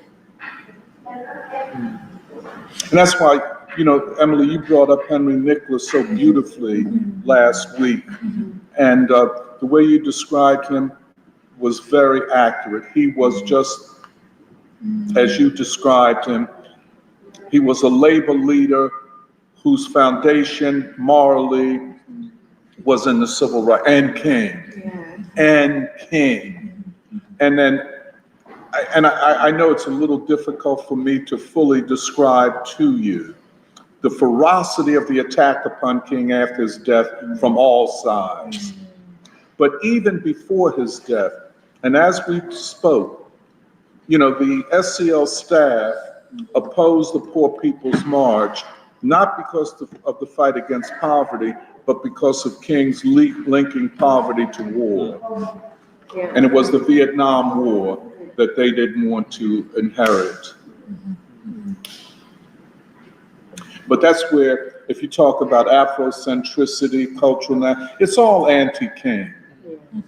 It all developed. Well, you know, all y'all want to, let me tell you how the argument is. Oh, you just want to integrate. You want to be with white people. That's what King, he want to be with white people. But we want to be separate from that. And we want to go back to our ancient African civilization. You know what I'm saying? And then you get Stokely Carmichael, who said that, well, not only do we not want to be with white people, but the struggle for Black liberation will issue from Africa, West Africa. He was a Pan-Africanist. So-called Pan-Africanism. So-called. Yeah, so-called, not act. I mean, it's I mean, if you call yourself a Pan-Africanist, I guess that's maybe what you are. Malefe Asante will call himself a Pan-Africanist, but always on the wrong side of every liberation movement. So, but I say that to say the ferocity of it, and then the ruling class appropriating him, and this claim that Barack Obama is the new Martin Luther King. You know what I'm saying? All of that, which is to diminish King and the you know, the Third American Revolution. It was ferocious. It was, and then when you get to postmodernism and intersectionality, you know, well, that's an attack upon Du Bois, because you minimize Du Bois's framing the problem of the 20th century. He didn't say the problem of the 20th century is intersectional identity, you know, couldn't. But so these are, and so the ideological working through of all of this. And I think not only the free school as a group of people, but the free school made up of individuals who are not only identified as, well, Asian Americans or whatever, but identified with ancient civilizations, but also are multi-civilizational, have two great civilizations to build upon. And I feel it's a very fortunate. Well, three, African, Indian, and Chinese, three great civilizations. But see, I'm gonna get off. I'll take you, Kathy. Take Kathy. Kathy is very Chinese. I think more than Emily is. You know, in the sense that she feels a different way when she goes to China, I think. Is that fair to say, Emily?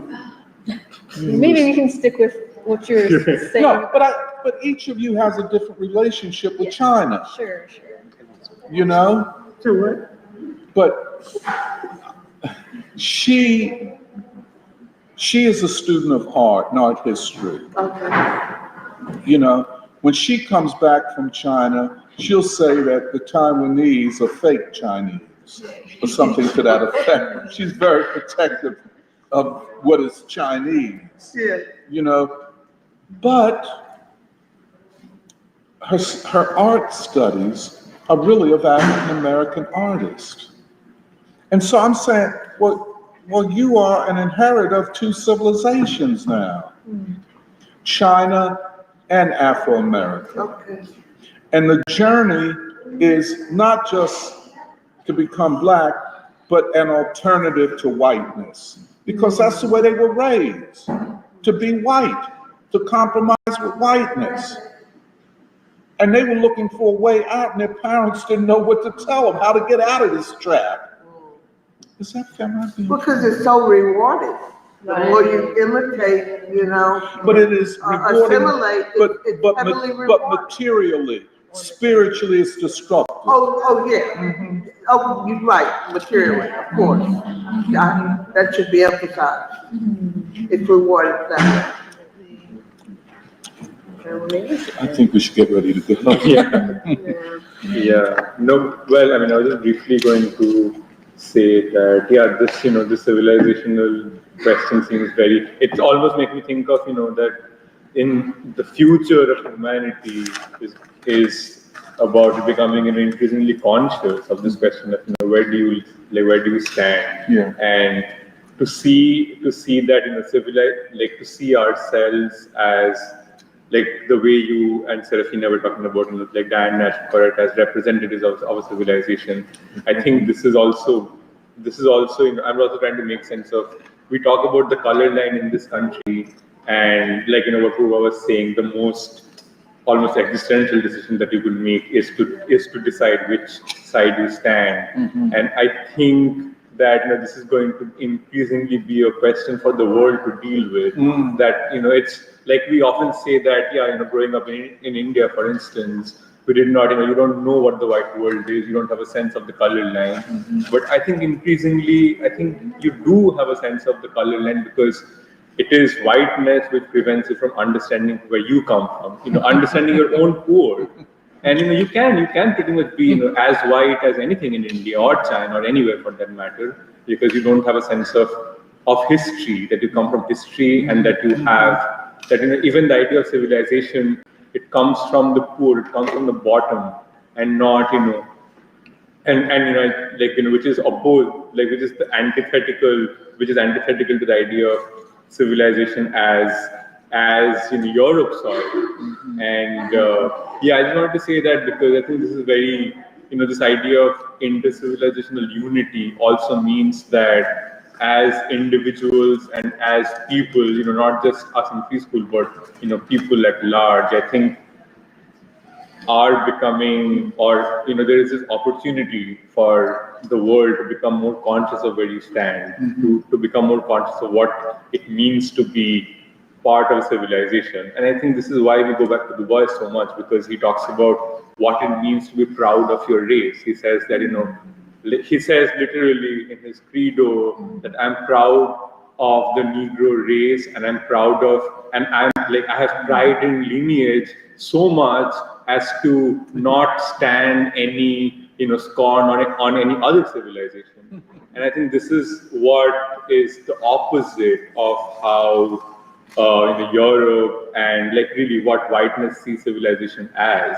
And I think honestly it comes from the most insecure understanding of who you are, the most insecure understanding of what civilization you yourself come from.